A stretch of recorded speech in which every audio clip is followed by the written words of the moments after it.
Elden Ring changed my life. I mean, really, it took over my life and stole hundreds and hundreds of hours that I could have spent trying to do something productive instead. But still, my time spent playing Elden Ring was truly an experience like no other video game I'd played before. Elden Ring was my first From Software game, and since then, I have willfully sold my soul to Miyazaki and sunk over 2,000 hours into the Dark Souls trilogy, Bloodborne, Sekiro, and Elden Ring. Replaying these games over and over again because they have forever ruined every other game I play, because nothing compares to the world, story, and masterfully crafted gameplay found in a From Software title. Being the first game in the series that I played, I have a special place in my heart for Elden Ring. I'm not ashamed to admit that when the DLC trailer dropped in February, I did cry a little bit, as now I could once again be able to experience those same feelings I've felt playing Elden Ring for the first time all over again. Except this time, I won't be absolute garbage at the game. It feels almost corny to say, but my first playthrough of Elden Ring was absolutely magical, and I sucked at the game. I was the shining example of the Radon Armor, Dual Uchi Katana, Mimic Tear, Black Knife Tish, Rivers of Blood, Moonveil, Common Azor, Int build guy that everybody makes fun of and everybody tells to get good, and still, it was the most fun experience I've ever had playing a video game.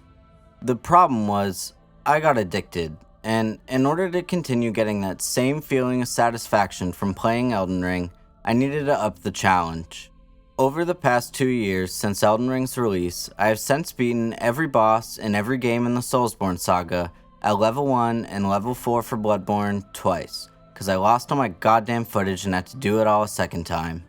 I set out to do this with the purpose of trying to master every single boss fight, understanding every mechanic and nuance of the masterpiece fights these games offer. Now, I am certainly not saying that I am anywhere close to any of the pros.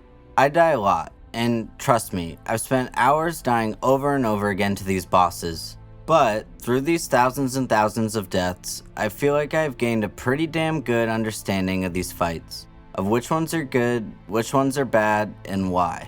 Now, the criteria for my ranking is kind of ambiguous. Like, you just gotta trust me. I can barely do basic addition, so coming up with like a point system or something to do this wasn't really in the cards for me. So let me just tell you some of the things I'm considering when placing these bosses. First off, I'm a sucker for a spectacle. Give me a cutscene in a sick arena and I'm yours. In the same vein, I'll be considering lore in some regard, as well as considering stuff like visual design and their difficulty based on when you fight them in the game.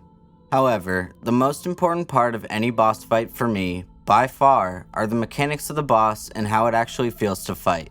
If the boss fight sucks, I don't really care how dope the cutscene is. Now, with that out of the way, I'm going to be ranking all of the major bosses of Elden Ring, which includes the Remembrance bosses, mandatory bosses, and all of the achievement bosses, as well as some world bosses that I feel like are complex enough fights.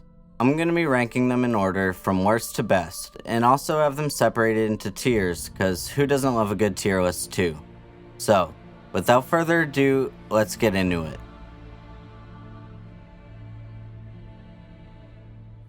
Okay, so this one is personal. At the bottom of the F tier and the worst boss in Elden Ring is none other than Sir Gideon Ofnir. It's rare that I ever actually get visibly upset when dying to a boss in any of these games. Most of the time, I find dying over and over again to be an important part of learning a fight. But the only thing I learned from my hours fighting Gideon at rune level 1 is what it truly feels like to hate something with every fiber of your being. I understand how this placement might come as a surprise, as with the overabundant amount of dogshit gank fights in the game, there were quite a few candidates for this last place spot. However, I promise you that there is truly a special place in hell reserved for Gideon. To start off, the first strike against Gideon is that it's an NPC fight, which I feel like everyone unanimously agrees are trash. Now, one thing that NPCs can do that sets them apart from other bosses is that they can heal, which doesn't really bother me too much because you can kind of factor it in as part of their health bar, but it's still a strike because it's kind of annoying. The next thing that sets them apart is that they're unpredictable, in the sense that they don't have set combos or anything. So the spells Gideon chains together are kind of random, and a lot of times the AoE spells can overlap with each other, and it can create situations where it's impossible not to take any damage. Gideon's AI is especially dumb though, where a lot of the times the spells he uses don't even make sense for what's happening. Where you'll be 100 yards away and he just uses Scarlet Aeonia for some reason, and you just gotta stand there and wait. But the worst shit is when the entire ground is covered in blood flame and he just keeps using Radagon's Rings of Light, and you gotta choose between eating a bleed proc cause for some reason the buildup keeps going even when you're not standing in it anymore, or getting clipped by the rings cause there's no way to avoid both. Now, I understand that arguing that this fight is unfair might sound crazy, because he's literally an NPC using the same spells you can. But the difference is that Gideon has infinite FP and stamina, so even if you are running a fucking Imp Faith build and using the exact same spells as him, he is always gonna outspam you and his spells do way more damage to you than yours do to him.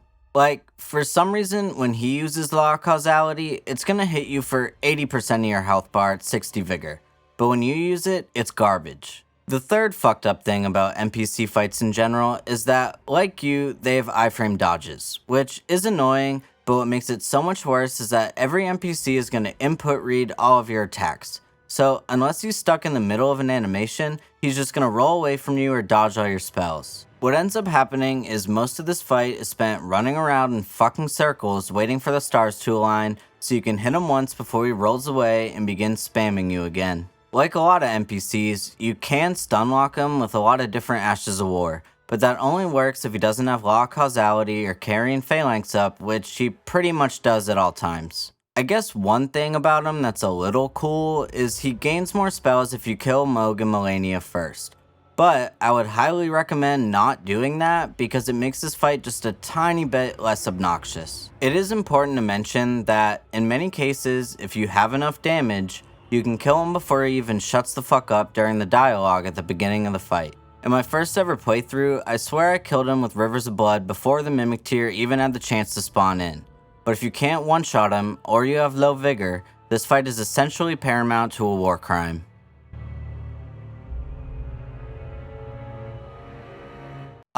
The Foreskin Duo.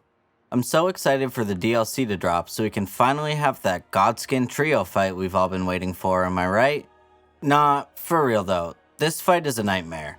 Of course everybody knows that it's just some copy-paste bullshit that FromSoft never playtested and just thought that because one of them's fat and one of them's skinny that everybody would eat it up.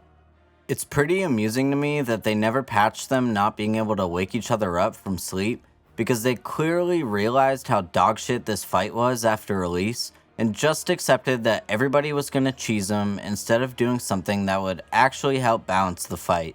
And what's most frustrating is that for the most part, I really do like each of these bosses individually. You'll find out which one I like better further on in the video, but by themselves, both bosses have interesting mechanics and can truly be fun to fight.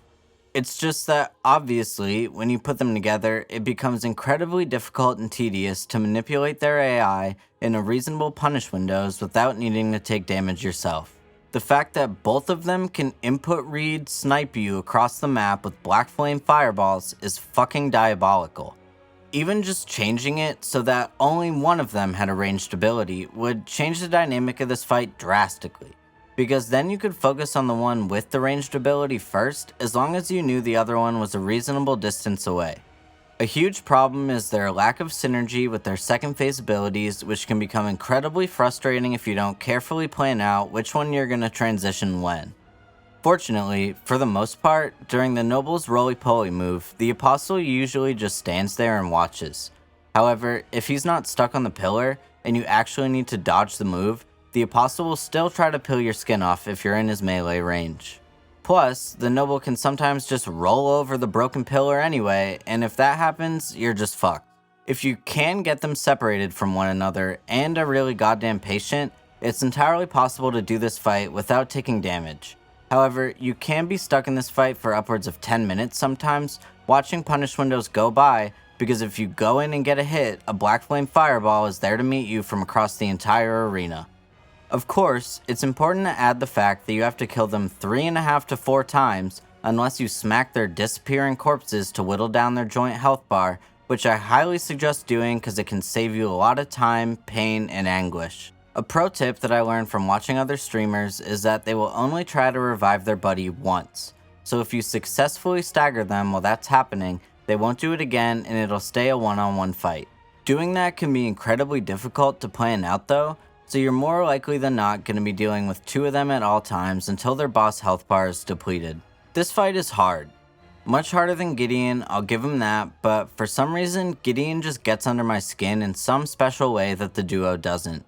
My confession is that in both level 1 playthroughs, I did use the sleep pots, and fought Gideon the old-fashioned way, but in my opinion, this fight is still not fun and not worth your time, so just use the pots and be done with it.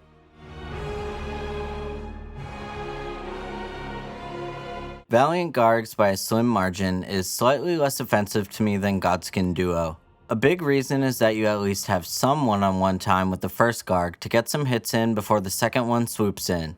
I also find that they usually have the tendency to give you more space than the Duo usually does, especially since there are no pillars or anything to help control their aggression. Most times, unless you have them both right next to each other, they're not going to both start swinging at you with overlapping melee attacks. The issue is, though, that this is most of the time, not all the time, so if you're fighting one of them in melee range, the other one can do its big-ass windmill move and come in and delete your existence from off the screen. Now, I might be gaslighting myself, but it seems like they have some internal mechanic where they're supposed to switch off which one is melee and which one is ranged, kinda like the Demon Prince fight from Dark Souls 3.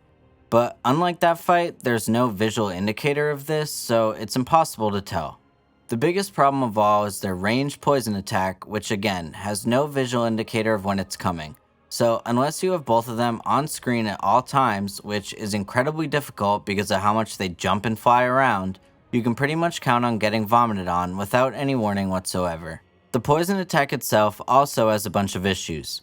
The first being that it's completely unpunishable because the poison ends up both in front and behind the gargoyle, as well as the fact that it does damage to you if you're standing in it no matter what. One potentially redeeming point to mention is that this fight, unlike the previous 2, is optional, in a mid-game fight, so you can either overlevel and come back when you have enough damage to kill the first one before the second one spawns in, or just access the deep root depths through Lane and avoid this fight altogether. This fight just makes me so sad because rather than actually designing a proper duo boss fight like the Demon Prince in Dark Souls 3, or even the Bell Gargoyles from Dark Souls 1, they once again just copy-pasted 2 bosses in the same room and said fuck it, who cares.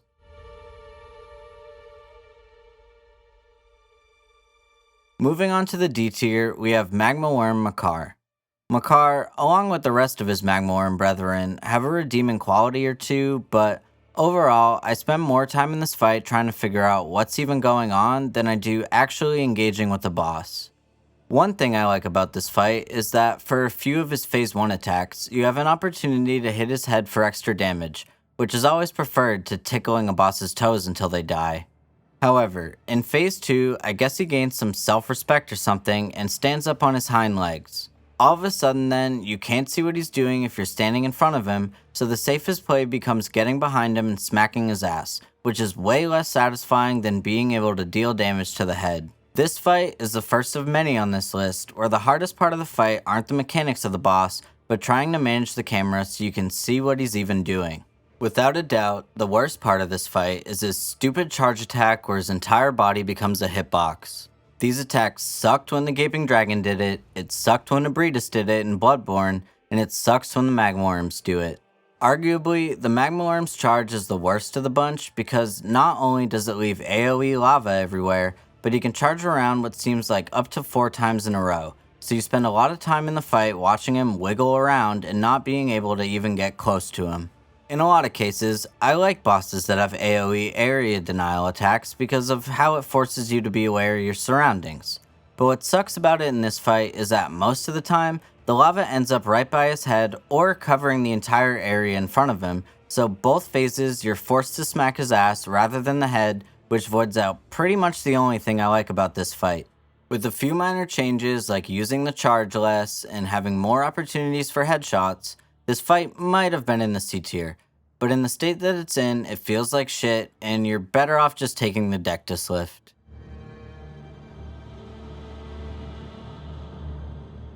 Moving on to the next D tier boss, we have the Dragonkin Soldier of Noxtella. Seeing him ranked much higher on other people's lists, I'm wondering now if I just don't know the proper way to fight him, and if I did, I wouldn't detest this fight as much as I do. I mean, on paper it's cool. Some half guy, half reptile, half dragon looking thing wrapped in toilet paper drops down from the ceiling and starts smacking at you, only for halfway through the fight he starts powering himself up with goddamn ice lightning attacks. Like, this fight looks awesome, and the arena it happens in is gorgeous. Fighting at the bottom of a waterfall, below an eternal city, at the foot of the throne of some giant Nox priest lady or something, like, wow, talk about a spectacle. Unfortunately, for me, it feels like shit to actually fight this boss. This is our second case of the camera being the hardest mechanic of the boss. You get 3 lock-on points, 1 in the chest and 1 on each leg, and none of them make any sense to me in order to actually get hits in and be able to see what's happening. This problem happens with any boss that hangs over you in the way that this boss does, because if you are standing in front of him and dodge into his attacks to deal damage, all of a sudden you can't see what's happening anymore and he squashes you. Never mind if you're locked onto his body, when you go under him, the lock-on point is now above you and you end up missing most of your attacks. You can lock off or lock onto his legs instead, but that still doesn't solve the problem of not being able to see what attacks he's doing. I feel like this fight would be way better if you could lock onto his arms instead, and then there would be longer opportunities after his swipes to get hits on his arms and his head, and still be able to keep his whole body on screen. His ice lightning attacks in phase 2 look cool as shit, but really it's just a bunch of downtime in the fight where you gotta watch him do all his attacks and fly around and wait till he starts doing melee attacks again. How I've learned to fight this guy is just stand back and bait his 3-hit hand swipe combo and get a hit or 2 in before he does the 3rd swipe. That way I can see what attacks he's doing, but it isn't very fun at all trying to bait one attack over and over again, only being able to get 1 hit in at a time. It really is a shame that the camera can be such an issue in this fight, because it can be one of the most cinematic fights in the game if you get to see all of his animations. Unfortunately, the mechanics of this fight are garbage, and fighting him has never felt remotely satisfying to me, so sorry buddy, you're stuck in the D tier.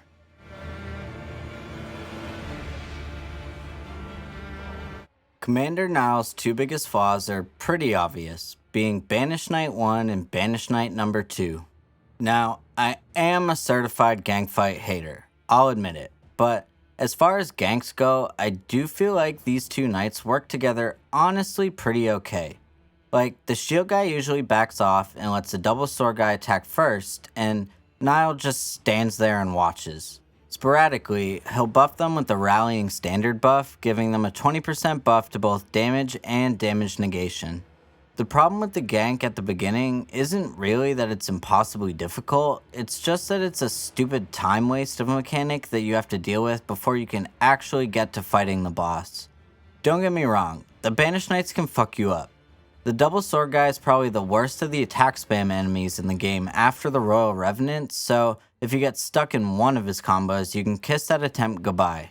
Fortunately, they both have pretty low poise, and less health than the regular Banished Knight enemies, so you can stagger him out of his combos, and usually, if you get a riposte in, he'll die pretty quickly. In my experience, the Great Shield Knight is arguably the worst one of the 2, because you gotta bait out his attacks in order to have an opening to hit him, so my impatient ass usually ends up trading damage in order to just move the goddamn fight along. It is important to mention that you can use Bewitching Branches to make the summons fight each other, or both of them fight the boss. But my issue with that is they're a limited resource, so you only have a certain number of attempts before you run out. Neither of the materials used to craft them respawn, but it probably won't even matter, because to get the cookbook to craft them, you need to tell Gideon about Moglin Palace, which, unless you do Vare's stupid questline, is accessed through the Consecrated Snowfields, which is literally gatekept by this boss. Even if you use some of the 7 that are available to pick up without crafting, you end up spending half the fight just standing there and watching them fight each other, which, I don't know about y'all, but I don't think is very fun.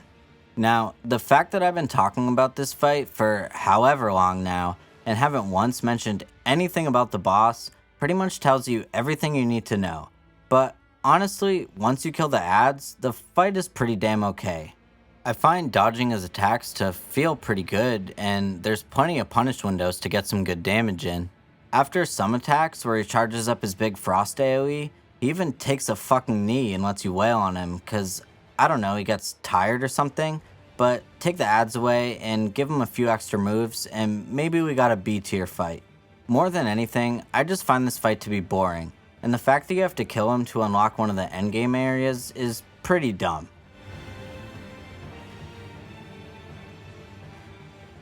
So, the best way I feel like I can describe Fia's champions is who the fuck cares? In total, you need to fight 5 NPCs, 2 of them in one-on-ones, and finally a 3-on-1 at the end. And it's like, okay, fine, I guess this is a boss. None of them have very much health, and in the 3-on-1 gank at the end, it's usually not too bad of a time getting them to separate from one another. The only ones with ranged abilities that can be problematic are Rogier, but you fight him by himself, so it's not like you're gonna get hit by a projectile from off screen. And then Lionel at the end uses Ranker Call, or one of the Deathbird sorceries or something, and while that's definitely annoying, it's pretty easy to avoid. So there's nothing too annoying about this fight other than all of the annoying stuff about NPC fights in general, which we already covered when talking about Gideon. I feel like on paper, I would hate this fight way more than I do, due to the PTSD flashbacks from the Cave of the Dead in Dark Souls 2, but all the champions have pretty low health, and generally, only one of them is gonna aggressively chase you down at a time, so I'm pretty ambivalent towards this fight in general. At rune level 1, this fight can be kind of a nightmare, cause even if you do a lot of damage, get stunlocked by Rogier's Rapier or any of the guys in the 3-on-1, and you're dead instantly, but it's really not that bad, and never took me more than a handful of tries. You mostly spend your time running in circles like any other gank fight, which I do hate with a burning passion, but because, again, their health is so low, it doesn't take long before you get them down to a 2-on-1, which is way more manageable, and then down to a 1-on-1, and then it's over. It's a lazy ass boss for sure, but while this fight kept me on my toes at rune level 1, it probably only took me 20 minutes or so to beat. Whereas I was running circles around Gideon for over 4 hours, so this fight gets a pass. I don't know.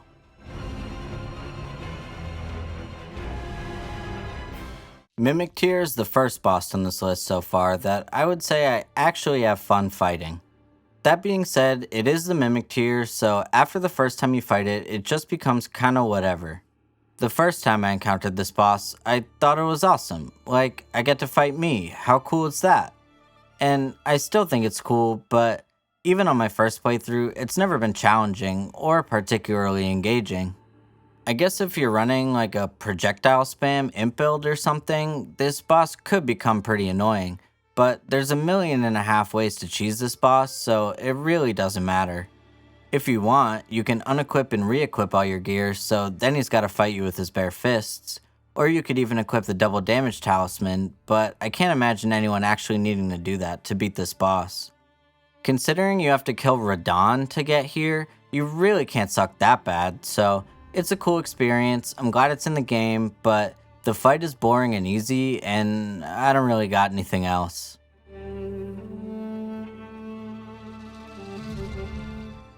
Alright people, grab your torches and pitchforks because I'm putting Fortisax in the D tier. I hate this fight. It feels awful, and if the best thing about a boss fight is the goddamn skybox, then we have a serious problem on our hands. The fight is a spectacle for sure. His design is so sick where he's a black ancient dragon because he's been corrupted by Deathblight, and the way you can see his golden scales underneath really does look awesome. The lore behind the fight is really cool too, where he and Godwin were best buds or something, and Fortisax dedicated himself to fighting off the Deathblight in Godwin's dreams, I think, but then he got corrupted himself, and now you gotta kill him to help Fia bang Godwin. Like, the whole setup is pretty sick. Fighting this boss can be so tedious and annoying though that none of that shit matters to me, and I would 100% of the time not go through the trouble of doing Fia's quest in order to fight him. But I needed to get footage for this video, so here we are. There are a number of problems I have with this guy. First is the death lightning, which isn't really that hard to deal with, but it's just annoying and a waste of time if you need to run away from it. The second is how if you stand under him, you get lightning stuck in your body, which isn't too hard to avoid because when it's about to strike, it stays in one spot, so you can just sprint around and it won't ever hit you.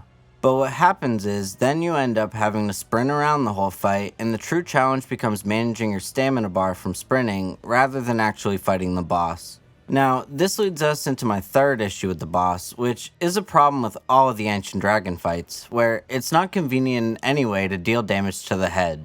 The obvious solution of the body lightning problem is just not to stand under him. They even make it so you can't lock on to any of his legs, and you can only lock onto his head or body, but attacking his head in this fight makes probably 80% of his moves unpunishable, and the fight ends up being 10 times faster if you just deal with the lightning and tickle his toes, rather than wait around for the handful of attacks you can actually hit his head for. I literally went and watched a YouTube video of someone fighting him at rune level 1 and only dealing damage to his head, just to make sure that there wasn't something that I just didn't understand about this boss, but the video description only said something along the lines of, this was the most tedious thing they had ever done, second to Millennia rune level 1, so clearly trying to fight him like Mandir and only hitting the head is way more trouble than it's worth. The saddest part of it though is that in watching the video, I finally got to see how awesome this fight can really look, because the attacks he does are incredibly cinematic when you can actually see what he's doing, but when I enter a boss fight, I would rather spend the majority of my time fighting the boss, rather than standing there and watching the boss. And if I want to spend most of my time fighting Fortisax, I gotta stare at his feet for the whole fight. My other 2 points to mention are that his legs are tiny little twigs, so unless you're attacking with horizontal swipes, you're just gonna straight up miss a lot.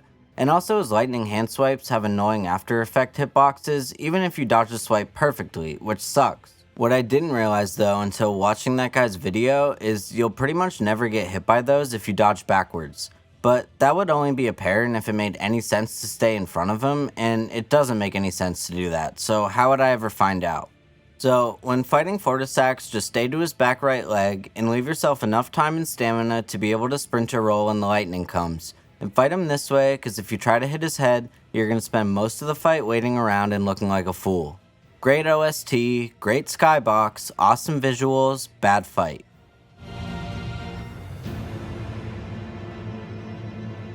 Moving on to the C tier, these are fights that definitely have some good about them, but it gets watered down by the other shit that I don't really care for, so let's get into it.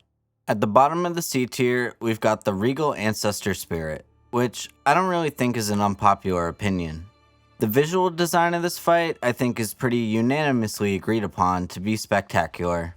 Like, you enter this huge ass dank cavern to see a giant magic moose across the way, and the whole atmosphere of the fight feels like you stumbled upon a place that you're not supposed to be, and the only reason that it's fighting you is cause you're disturbing its natural habitat or something. It really feels like you're fighting this holy being worshipped by the ancestral followers, but the way it can just die and disintegrate itself and appear somewhere else and jump around and spew blue magic goo everywhere, it just looks really cool. The first problem is that if you had been exploring thoroughly on your first trip to Seofa River, this is not the first time you've seen this before, so when you get here, it's like, okay, I guess I'm fighting another one of these guys, but this time it's Regal? Like, what does that mean?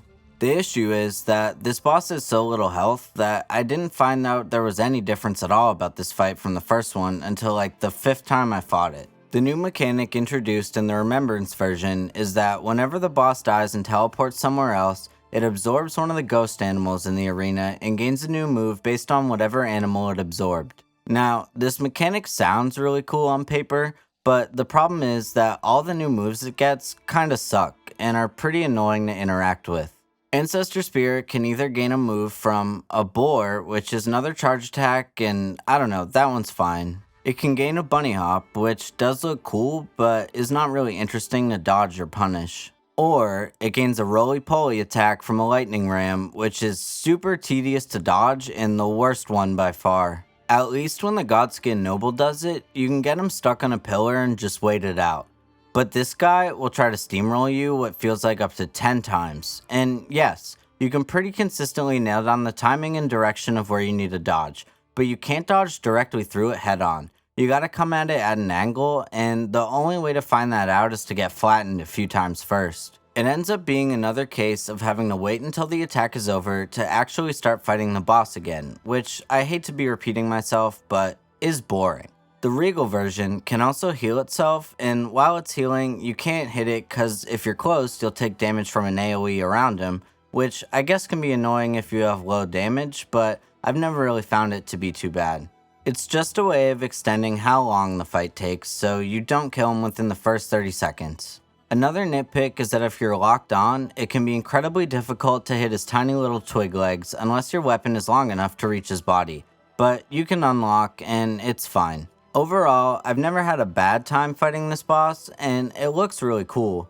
The mechanics though are pretty underwhelming, and I think pretty much everyone was surprised to see a remembrance drop the first time you killed him, cause compared to all the other remembrance bosses, this fight is pretty lackluster.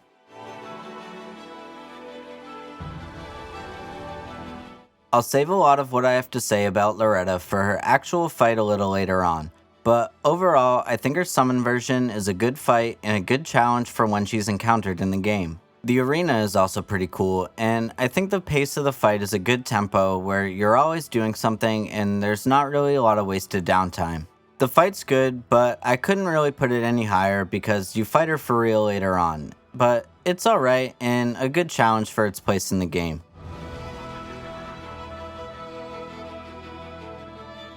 Okay, so there's one thing I like about this fight, and I like it so much that it carried what otherwise is a trash boss fight all the way to the C tier. What I can't get enough of is how much of a goddamn pimp you feel like jumping over his sword swipes. Like, once I realized you could do this, it absolutely changed the game for me. I don't know why it feels so good. Being able to jump in Elden Ring compared to not really being able to functionally jump in the Dark Souls games doesn't seem like it would change that much about the flow of combat. But whenever you're both able to avoid getting hit and attack at the same time, it feels like you're in the fucking Matrix or something, I don't know. Literally everything else about this fight sucks, I gotta keep it real. He can be incredibly hard to hit cause he jumps around the arena like crazy. The magic glint blade projectiles are dumb and annoying, especially because you can get stuck on so much different shit in this arena, so you'll go to sprint to avoid them and get stuck on a candle or something and get clapped. All of his attacks do crazy amounts of damage, so one fuck up and you can delete your whole existence. He has like 0 health though, so the fight ends pretty quickly, and overall, like, it's okay, but jumping over his sword swipes is sick as shit, so bro gets a pass. Like many of the other C tier fights, my feelings about Renala are kind of a mixed bag. On one hand, the ambiance and cinematic aspects of the fight are some of the best in Elden Ring. Finally opening the doors to the Grand Library after fighting your way through Raya Lucaria only to have your foot bitten by some creepy legless child, to then watch some lady start floating down from the ceiling holding an orange egg, like, what's not to love? Well, what's not to love is the actual fight, cause the whole thing is pretty whack. The first phase is a gimmick, which is fine, but really it just becomes boring and tedious after the first time you do it.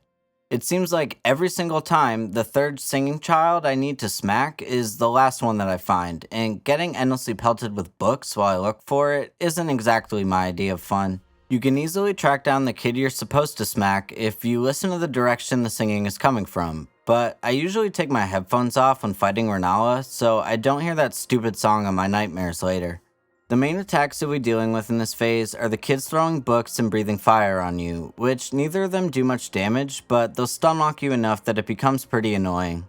The chandelier can fall down and one-shot you, but just don't stand under it, and the kids can also throw the big globe thing at you, but they have pretty bad aim. She also has like a mega attack where she sucks a bunch of kids in the air and turns them into what looks like gravestones and shoots them all at you. That shit'll one-shot you too, but if you just find the kids fast enough to knock her down, she'll never have enough time to do this attack. After you kill her phase 1 health bar, you get to watch her mid-fight cutscene, which is honestly one of my favorite in the game. Like, that shit brings a tear to my eye. Her beautiful blue daughter loved her so much that she set up a defense system of her mom in her fucking prime to kill us. Like, how sweet is that? Then phase 2 starts and you gotta fight Big Bad Mommy Renala in one of the most beautiful arenas Miyazaki has ever graced us with.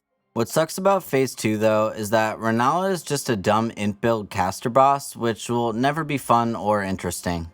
This fight is better than Crystal Sage, I'll give it that, but really it's just a game of she stands still and shoots shit at you, and you better not get hit cause these spells do a buttload of damage, and a lot of them will stun lock you into getting hit by multiple projectiles in a row.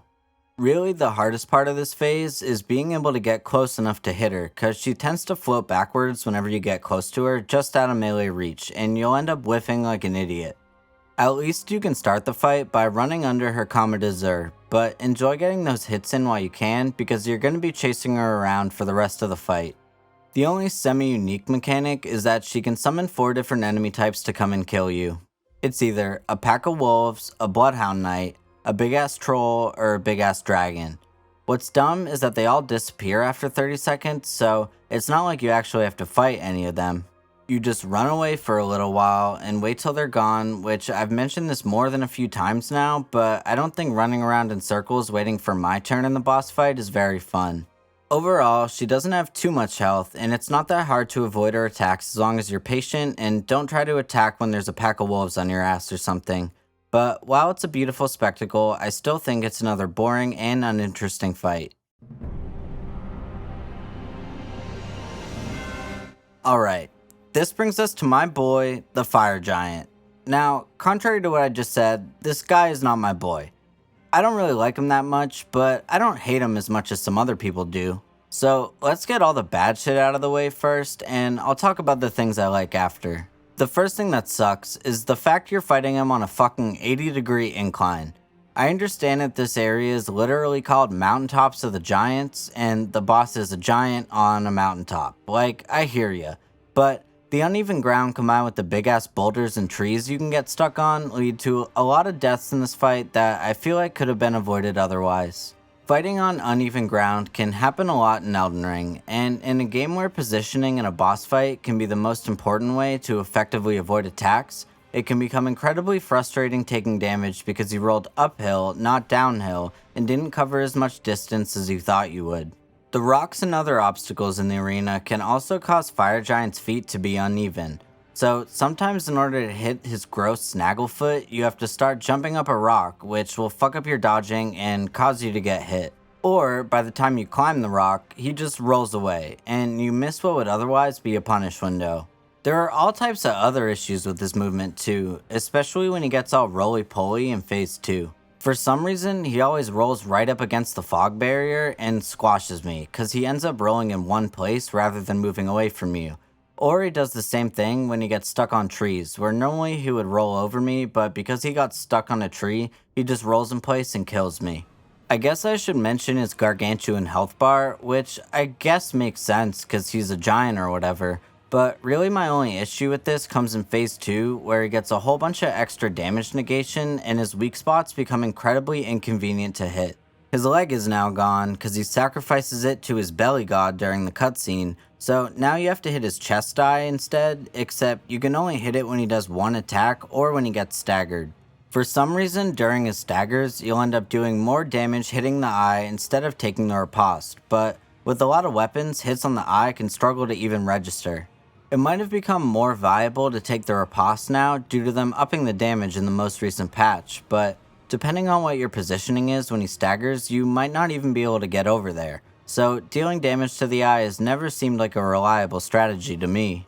In my experience, I'm better off just sticking to hitting the one leg he has left and whittling him down, rather than trying to get big damage only to miss. Other than his eye, his hands now become a weak spot, but similar to the Dragonkin soldier, the windows for when you can hit his hands are really short, and it feels like you end up doing more DPS smacking his leg than getting one hit in on his hands every once in a while. There are some things about this fight that I like though. I think the boss looks really cool if you actually step back and look at him, which isn't very often if you're in melee range, cause once again, you can't see shit because of the camera. Although I feel like the camera isn't as much of an issue as this fight in terms of being able to dodge his attacks, because his animations in the areas of his body that you can see do a pretty good job of conveying what the rest of his body is doing. My only camera issues for not knowing when an attack is coming happen in Phase 2, where his chest mouth shoots out lava in the air and you can't see where it's going to land if you're too close. Another thing I like about this fight is that you are able to use Torrent to help get around. In general, fighting on Torrent sucks, but using him for extra mobility in this fight helps a lot, especially with the Flame of the Fell God, floating orb attacks, and his fire projectiles he shoots out of his hands. You also feel like a big pimp using the dismount iframes to dodge his big avalanche move, which I guess earns him an extra point or two. The reality is, though, that despite everything I've talked shit about him, I've never really had too much trouble with this fight. Once I learned the timings for his stomps and swipes and shit, and learned how to position myself, I haven't really ever gotten stuck on Fire Giant, even at rune level 1. Unless he gets stuck on something and squashes me, which doesn't even really happen all too often, I usually don't die, or when I do it's my fault. Fire Giant gets a lot of hate, but overall, I don't think he's that bad.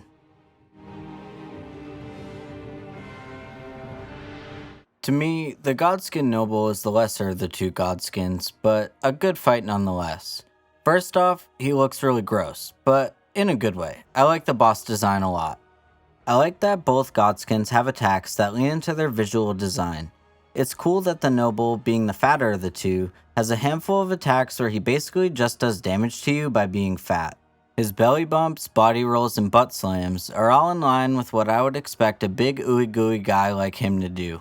His place in the C tier, however, means that while I might like this fight thematically, there are a few issues I have with the mechanics. The first phase of the fight I think is pretty flawless. His relentless pokes can feel overwhelming at times, but his multi-hit combo can be punished by getting behind him, and his big thrusts and hilt slams leave plenty of time to get a charged attack in for some heavy poise damage. Input reading your heals will cause him to chuck a black flame fireball at you, but this can be easily avoided by using a pillar for cover, and you can also stand next to him while he throws it, and it'll go right over your head, leaving an opportunity to attack. It can be slightly annoying when he uses Black Flame Ritual and forces you to back off him, but it doesn't last too long, and the animation leaves you plenty of time to roll backwards and avoid getting hit. His new attacks in Phase 2 put a pretty big damper on the fight overall for me though. He always begins his second phase with his infamous roly-poly attack, which ideally you want to get him stuck on a pillar for, but even if you can't, it isn't too bad to avoid. You can just sprint around him at a consistent angle and he'll never be able to hit you. The problem is just that it's a huge time waste, and despite not being difficult to avoid, is incredibly punishing if you do get hit. Fortunately, when he does finish rolling, it does leave a slight window to attack while he recovers, so it wastes time, but at least it's not unpunishable. The next attack he gets in Phase 2 is his Noble Presence Belly Bop, which has notoriously become known as an unreactable attack in an instance of unavoidable damage. I'm skeptical of this position because there are similar attacks in the game that come out what seems like unreasonably fast. However, when those attacks happen, it will only be after the boss does a specific combo or attack first, so when the animation comes out too fast to react, you can know that it's coming beforehand based on the moves leading up to it. The issue with Noble Presence is that I can't figure out when you can and can't use it, so maybe it actually is unfairly unreactable, but I've seen people dodge it consistently, so that's why I feel like there has to be a way to predict it. As far as I can tell, it seems like he can use it after he finishes any animation, which means after any of his sword combos, after his roll, after he gets up from a stagger, and any time where he is idle, which takes away pretty much all of his punish windows unless you're willing to risk trading damage. I feel like the solution to this move is just to get good and always be ready for it, but I've never had to practice it, so I do find myself getting hit almost every time. His big ground slam is the only new move he gets in his second phase that I like. It can be easily rolled through, or you can back up and get a jumping attack in if you're far enough away and jump right as he's about to land. Despite my many misgivings, I do like the Godskin Noble. The arena you fight him in Volcano Manor is pretty sick, and I'm never sad to have a fight with him, unless he's got his buddy with him as well. Finding Estelle after traversing through the Lake of Rot was undeniably one of the biggest highlights of my first Elden Ring playthrough. Uncovering this eldritch space god lurking in the lowest depths of the lands between will forever be one of my most memorable gaming experiences. Unfortunately for me, on subsequent playthroughs, completing all of Ranni's quest to fight Estelle can feel like more trouble than it's worth. Don't get me wrong, the boss's visual design, attack animations, cinematics, and overall atmosphere of the fight are phenomenal. Like, he's a giant dragonfly with a bubble body and a human skull for a face that came from the stars and destroyed an eternal city. He's pretty dope. The mechanics of the fight, however, are lackluster at best, and after the initial spectacle is worn off, this fight just becomes kinda boring. After entering the fog gate, the fight starts with Estelle blasting you with purple laser beams, which used to hit me every single time until I figured out to dodge as soon as you see his head move before the attack. Next, he usually tries to slap you with his big ass tail, which for some reason hits you like a second after I would think it did based on the animation, but that's fine once you get the timing down. Once you get up close, he has a number of hand swipe nebula attacks and chomp attacks that are reasonably telegraphed and pretty easy to dodge. The only one of the attacks that can catch you off guard is when he swipes his hand to your left side. For some reason, you can't dodge through his arm, so instead just dodge left and this'll never hit you. One attack that really bothers me is the Waves of Darkness attack, where he creates 3 to 4 rings in the ground, forcing you to run away from him. I feel like this attack would be much more engaging if you were able to jump the rings and get a jumping attack in, rather than just forcing you to run away from him. Often after staying in one spot for a while, he teleports away from you, either ending up far away and begins blasting lasers at you again, or he can teleport right on top of you and grab you. While I think the gamble of where he teleports is an interesting mechanic, and you are able to tell where he ends up based on the audio if you can't spin the camera around in time, I found his grab hitbox to be much bigger than expected, and can get you at times where you would think you are safe because you're under him and away from his arms. It's not in any way unfair, because if you time it right or dodge in a different direction, you'll roll through it fine. But it can catch you off guard once or twice due to most of his other swipe attacks going over your head if you're positioned under him, leading you to believe the same would be true for the grab. At around half health, he will use the Meteorite of Estelle attack and begin shooting a bunch of big space rocks at you, which I don't think there's a consistent way to dodge other than spam rolling in either direction and praying you don't get hit.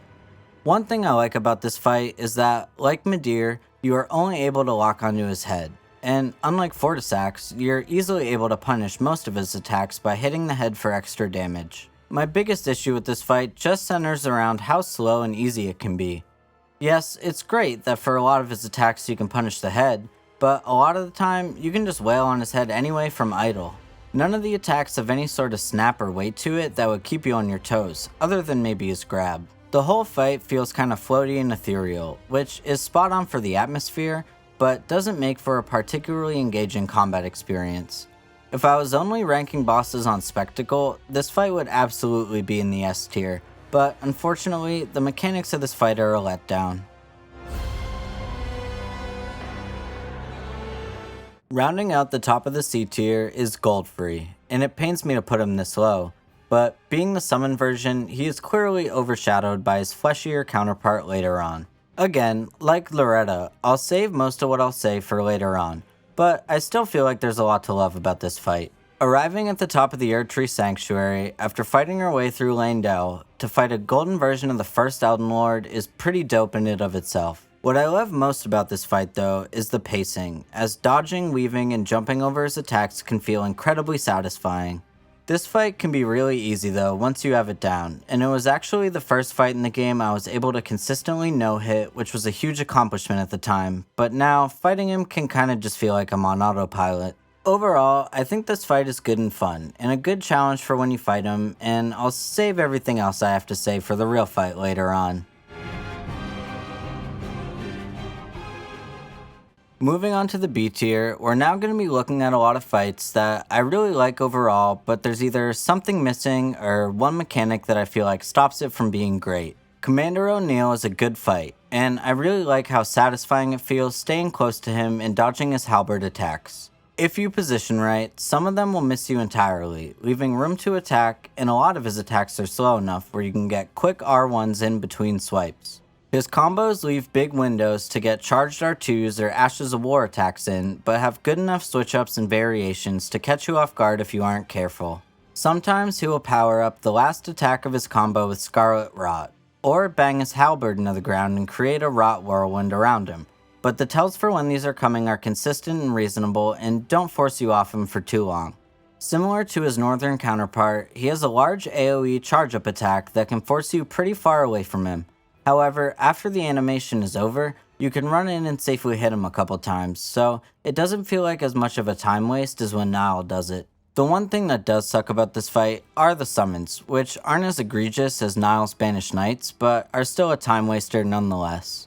You can kill the soldiers at the beginning pretty quickly without getting hit. You just have to be mindful of the crossbow bolts. The larger Exiled Knights he summons at around 40% health can potentially give you some trouble, but their slam attacks have pretty long animations that allow you to get one of them by themselves and just stagger them until they die. Again, like Niall, during this time, O'Neil really just stands back and lets you fight the summons, sometimes buffing them with Rallying Standard. Whenever he buffs them, it can be a little annoying, cause it can mean the difference of killing a summon in one hit versus two, but it's never overwhelming or unmanageable, just a time waste mechanic that overall I think this fight would be better off without. I liked fighting him too much to put him in the C tier, but the summons are too annoying to put him any higher, so bottom of B tier it is. Found behind Castle Morn, the fight with Leonine Misbegotten is the highlight of any trip to the Weeping Peninsula for me. While later on in the game you'll find more of them used as regular enemies, my first fight with Leonine after traversing Castle Morn was quite the cinematic experience. After fighting through the Misbegotten revolution happening at the castle and making her way down to the beach, fighting Leonine in front of a giant tombstone with the endless ocean in the background was when I knew that Elden Ring was different from any game I had played before. What I like most about this fight is the pacing. Leonine attacks relentlessly, with both sword swipes and claw slashes, jumping and running around the arena. Dodging in and out of his combos can be incredibly satisfying, but what makes this fight perfect for the early game is that you can still be staggered out of most of his combos, rewarding being aggressive yourself. If you explore Limgrave thoroughly early on before attempting this fight, and have upgraded your weapon a couple times, this fight can pose an exciting challenge where you use his lack of poise against him rather than just waiting for obvious punish windows. And while it feels like he can never stop attacking, he still does have plenty of big punish windows after all of his different slam attacks. This fight can be trivially easy if it isn't one of the first fights you attempt, but mechanically, I think this fight is exciting and engaging, and I'm always happy to take on any of the other Leonines encountered later on in the game. I've heard Elmer, and Leonine as well, be criticized for their relentless attacking and never leaving you alone or giving you any time to heal, and trust me, I get it.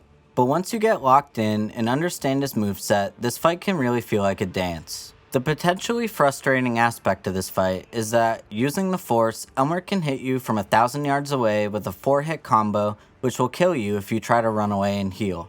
I initially found this to be frustrating as well, but after getting the timing down for the combo, if you successfully dodge it, there's plenty of time to drink a flask as he calls the sword back to him afterward. I really began to like this fight though when I learned to stay close to him, which limits his moveset to a few easily punishable moves and combos. When sticking close, he often does a 3-hit combo which you can punish after. Or, if his sword begins to glow red during the combo, he can chain into either another 3-hit combo that can be punished at the end, or do one big red swipe with a long opening afterward. You can also do a shield slam attack, which leaves another big punish opportunity. However, in phase 2, the slam gets a follow-up explosion, so the window does get slightly smaller. Other than that, he has a grab attack that will fuck you up if he gets you, but you can hit him a bunch before and after it. Also, he can do the corkscrew attack thing with the Marias Executioner sword, but for that, you can dodge behind him and hit him while he's doing it.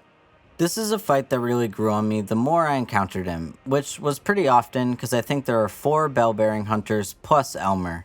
There's just nothing too special about this fight that really makes it stand out over a lot of the other bosses in the game. The mechanics of this fight are good, and he feels fun to fight, but his moveset isn't very extensive and he doesn't have much health. Encountering him at the Shaded Castle is also not likely to be your first time fighting him, which I don't really find to be a problem, but I do feel like overall he's missing a wow factor that many of the other bosses in the game have. I like this fight. I too was frustrated getting my head sliced off trying to run away and heal, but the more I fought him, the more I learned to appreciate it. Falling Star beasts and their cosmic brethren can be found throughout the lands between, but only one full-grown Falling Star beast can be found, lurking in a meteoric crater at the highest point in Mount Gelmir. The way this fight is accessed is one of the most cinematic entrances to any of the world boss fights found in Elden Ring. Unless your bum ass takes the ladder up for some reason, you unassumingly jump up a spirit spring only to land in a giant crater where the boss health bar pops up right away, and the fight begins with him charging right at you. The moves of the boss, as well as the arena, are a little bit of a mixed bag for me, but the atmosphere and thematics surrounding the fight are what truly take it over the top. He always starts the fight with a charging attack, which can be avoided without needing to dodge if properly strafed. This move is a time waster for sure, as he charges back and forth 2 to 4 times while usually you just stand back and watch. My biggest problem with this move is that I find it hard to plan out where he ends up. So sometimes he ends up close to you and you can hit him after he finishes charging, but sometimes he ends up far away and you have to go sprint over to him. Once the fight gets going, it gets to be a pretty fun and fast-paced encounter. He has a variety of different combos full of stomps, bites, tail swipes, and rock slings, all of which have clearly recognizable animations for when he finishes attacking and it's safe to get a hit in. His tail attacks can inflict the bleed status effect, but this rarely builds up unless you're not wearing any armor or have low resistances. The staple of this fight are his gravity magic attacks, where he can summon spikes from the ground, reverse gravity, and after his charge in phase 2, shoot a giant purple laser beam out of his newly opened eye. The biggest double-edged sword of this fight is the arena, as unless you're in the direct center, you will always be fighting on an incline. This can backfire on you sometimes, like for his gravity spike attack. You can normally keep sprinting and avoid all the spikes. However, if you're running uphill, you cover less distance and you'll get clipped when normally you would be safe. What's interesting about the arena is that the incline can be used to your advantage and allow you to get hits on the beast's head to deal extra damage. While it can be frustrating at times, I really appreciate how the arena design works in tandem with the boss mechanics, which you don't often see in Souls games. And while I have my nitpicks, for a world boss, this fight is incredible, and I always make sure to take him down before heading on to Volcano Manor.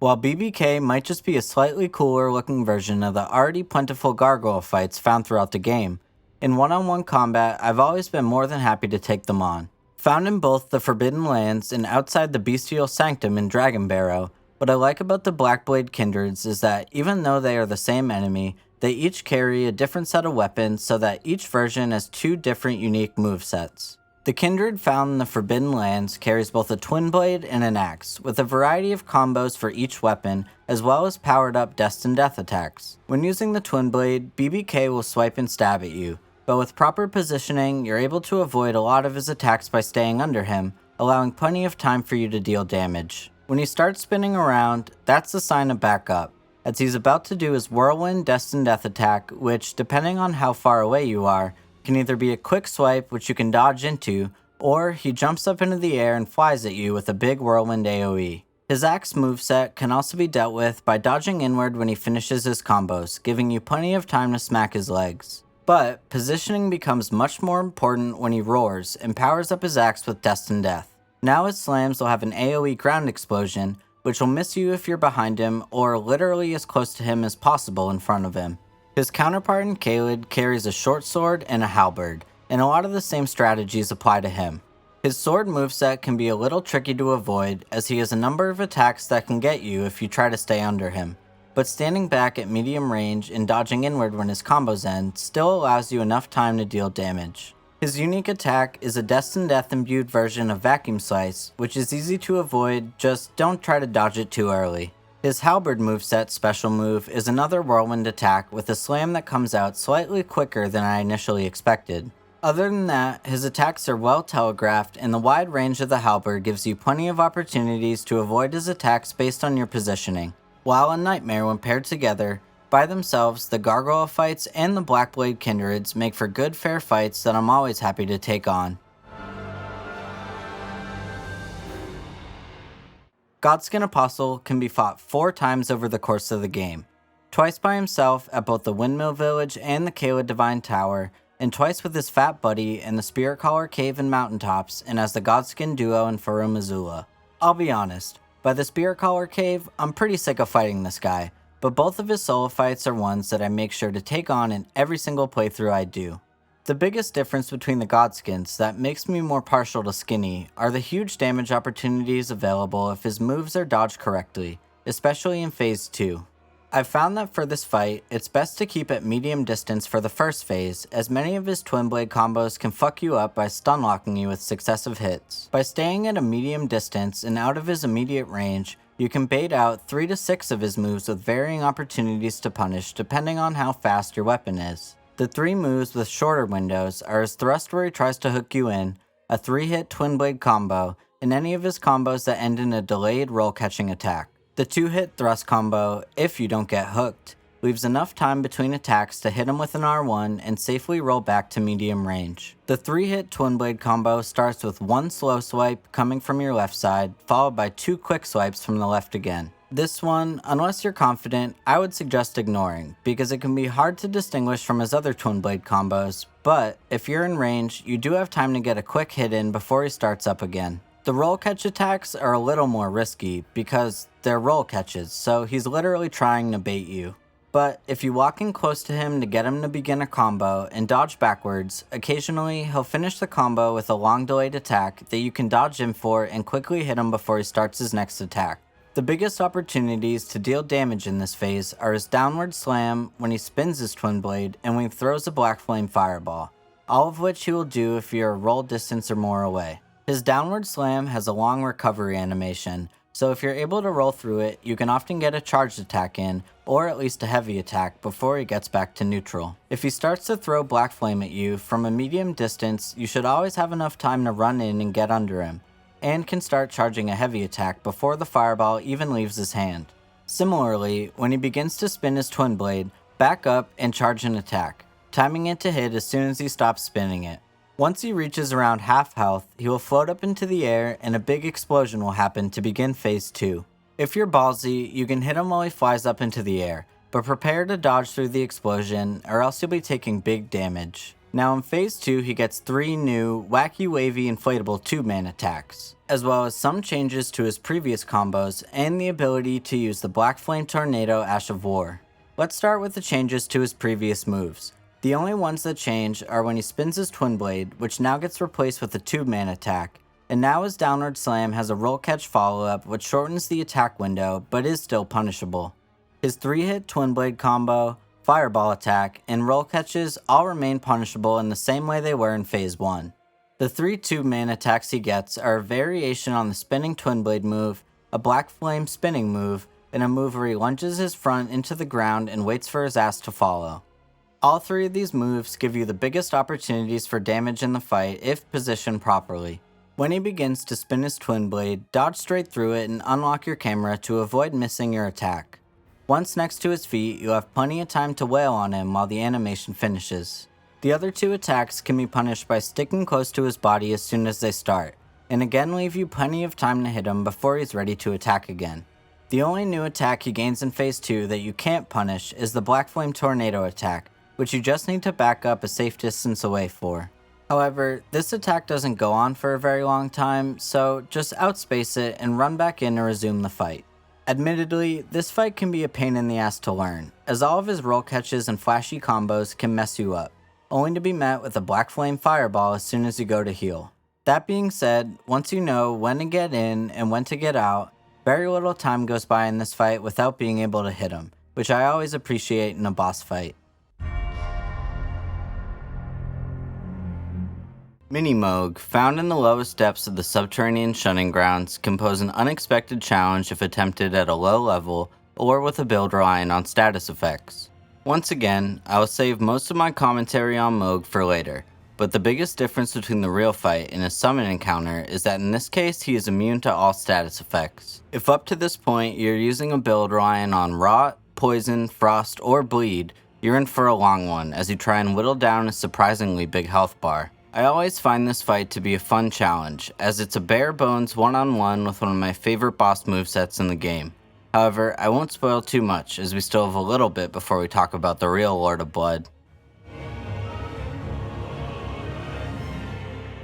Guarding the entrance to Elphael, Loretta Knight of the Haligtree is the upgraded version of her summon found in Caria Manor. While I think that this fight is fair and engaging, an issue I have is that the version of her fought in the Haligtree really isn't meaningfully different from her summon version. A big reason I refrained from discussing her fight in too much detail back when I ranked her summon was because I would really have nothing to say now because she only has 2 moves that are different. Both versions have a mix of melee and magic attacks, giving her the ability to deal damage to you from anywhere in the arena. Her melee attacks are a variety of sweeps, slams, and pokes with her halberd, and usually give you a good opportunity to deal damage whenever her combos end. A good tip for when you're fighting her close range is to stay directly in front of her and dodge to the opposite side of wherever she's attacking, as it will cancel her combo early, creating a damage opportunity. Some of her vertical slams can be strafed by getting far enough behind or in front of her, but due to how low to the ground she is, for the most part you'll need to roll through her sweeps. Be careful standing behind or in front of her, as her horse can kick and stomp on you, which can catch you off guard if you've only been watching her halberd. After the kick, she usually jumps away, but the stomp from the front can be strafed if you walk in and get behind, giving you plenty of time to get some hits in.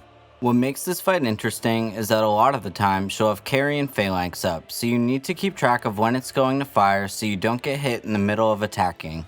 Often after a set of attacks, she'll jump away and reposition, and has a couple attacks she can use while waiting to close the gap.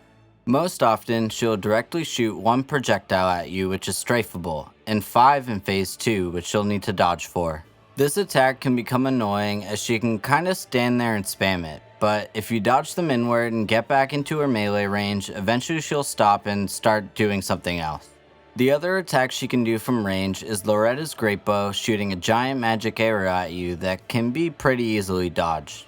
One of the differences about this fight from her summon is in phase 2, this spell gets upgraded to Loretta's Mastery, which shoots 4 arrows at you instead of the 1. Fundamentally, this spell acts as more of the same, and can still be dodged with the same timing. Just dodge forward to your right instead, as the projectiles land diagonally rather than all in one spot. It's important to keep in mind for these attacks that the dodge timing will change depending on how far away from you she is. But the arrows don't come out lightning fast, so you should reasonably be able to feel out when they're gonna land. Her other main attack is the Loretta / Ash of War, which also has an alternate version specific to her Halig Tree encounter. The basic version is a 2-hit jumping slash, which can be pretty easily rolled through. The upgraded version is a 3-hit combo that can have somewhat weird timing if it's the first time you've seen her use it. The second and third hits have a slight delay, but can actually both be strafed with proper positioning. However, it can be difficult to pull off due to the camera kinda getting fucked up when she jumps in the air. Overall, Loretta is a good fight, and makes for 2 fun, fast-paced encounters in both of the times you fight her. I feel like the people who don't like Elden Ring bosses dick ride her as an example of what all the bosses should be like, and to be honest, I don't get it. If more than 2 new moves were added in her real version that would make the fight more interesting, then maybe I could get behind it. The fight's good and all, but it's far from a masterpiece, and there are plenty more bosses to come. I might get some hate for this one, but I gotta be honest, I'm an Elden Beast enjoyer. I understand and acknowledge the many frustrations people have with this fight, and trust me, I have them too. But with a few changes, I really believe this fight could at least have made it to the A tier. I'll admit that a lot of my bias of liking this fight is due to the spectacle. The cutscene where the Elden Beast sinks Radagon's body into the ground and turns him into the Relic Sword absolutely blew me away. The arena and OST matched the fight perfectly, creating this ambient and ethereal atmosphere like nothing else we'd seen in the game. Now, I've seen plenty of people shit all over the Elden Beast design, and I get it. If it's not your thing, it's not your thing. But the fact he looks so strange and out of place, I feel like it's the whole point, as he's this cosmic being that us lowly tarnished shouldn't even be able to comprehend.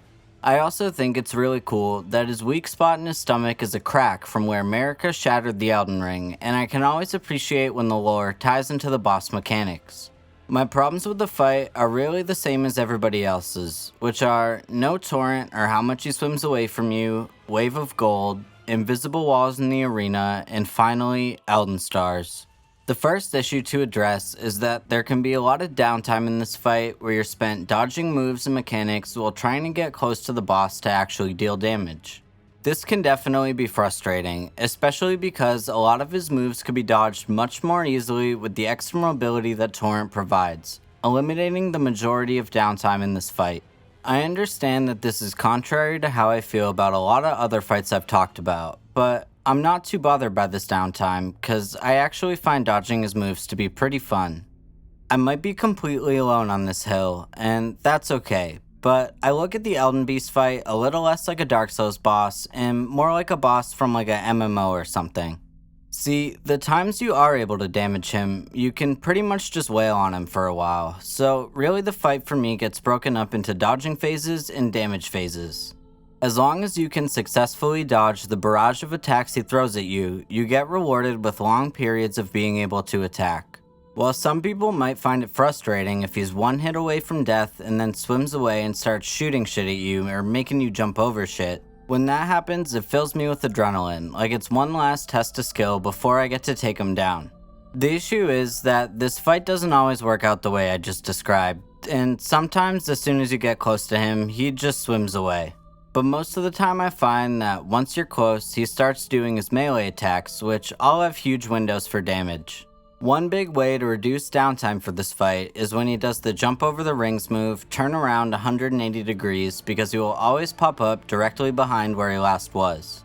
While I kinda like that move, it leads into my next problem where it can be difficult to tell the bounds of the arena, so sometimes you'll be running away and try to jump the ring and then get stuck on the invisible wall and get clapped. I don't really have a solution for this because it's already a pretty big arena and it's gotta end somewhere, but it can be frustrating when you die to this and it's not really your fault. My next big issue is when he uses Wave of Gold, which depending on where you are when he uses it, can be unavoidable damage which killed a lot of my attempts at rune level 1. The solution for this would again to be able to use Torrent, as you would have enough time to get to either side to avoid it. But a lot of the time, you can get close enough to him that it'll go right over you, so it's not too bad.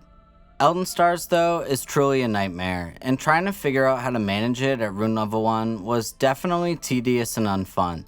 On my first Elden Beast kill, I managed to stagger him while he was doing it, which cancelled the move entirely.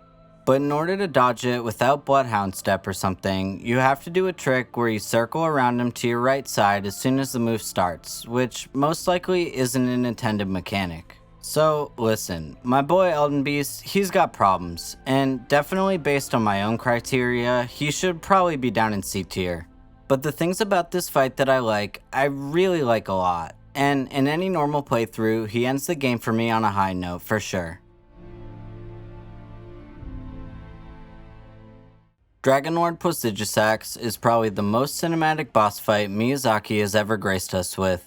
Fought in the storm beyond time and crumbling Farum Azula, everything from the way you enter the fight, the cutscene, and most of all, seeing the giant two-headed dragon ominously floating in front of you is nothing less than spectacular.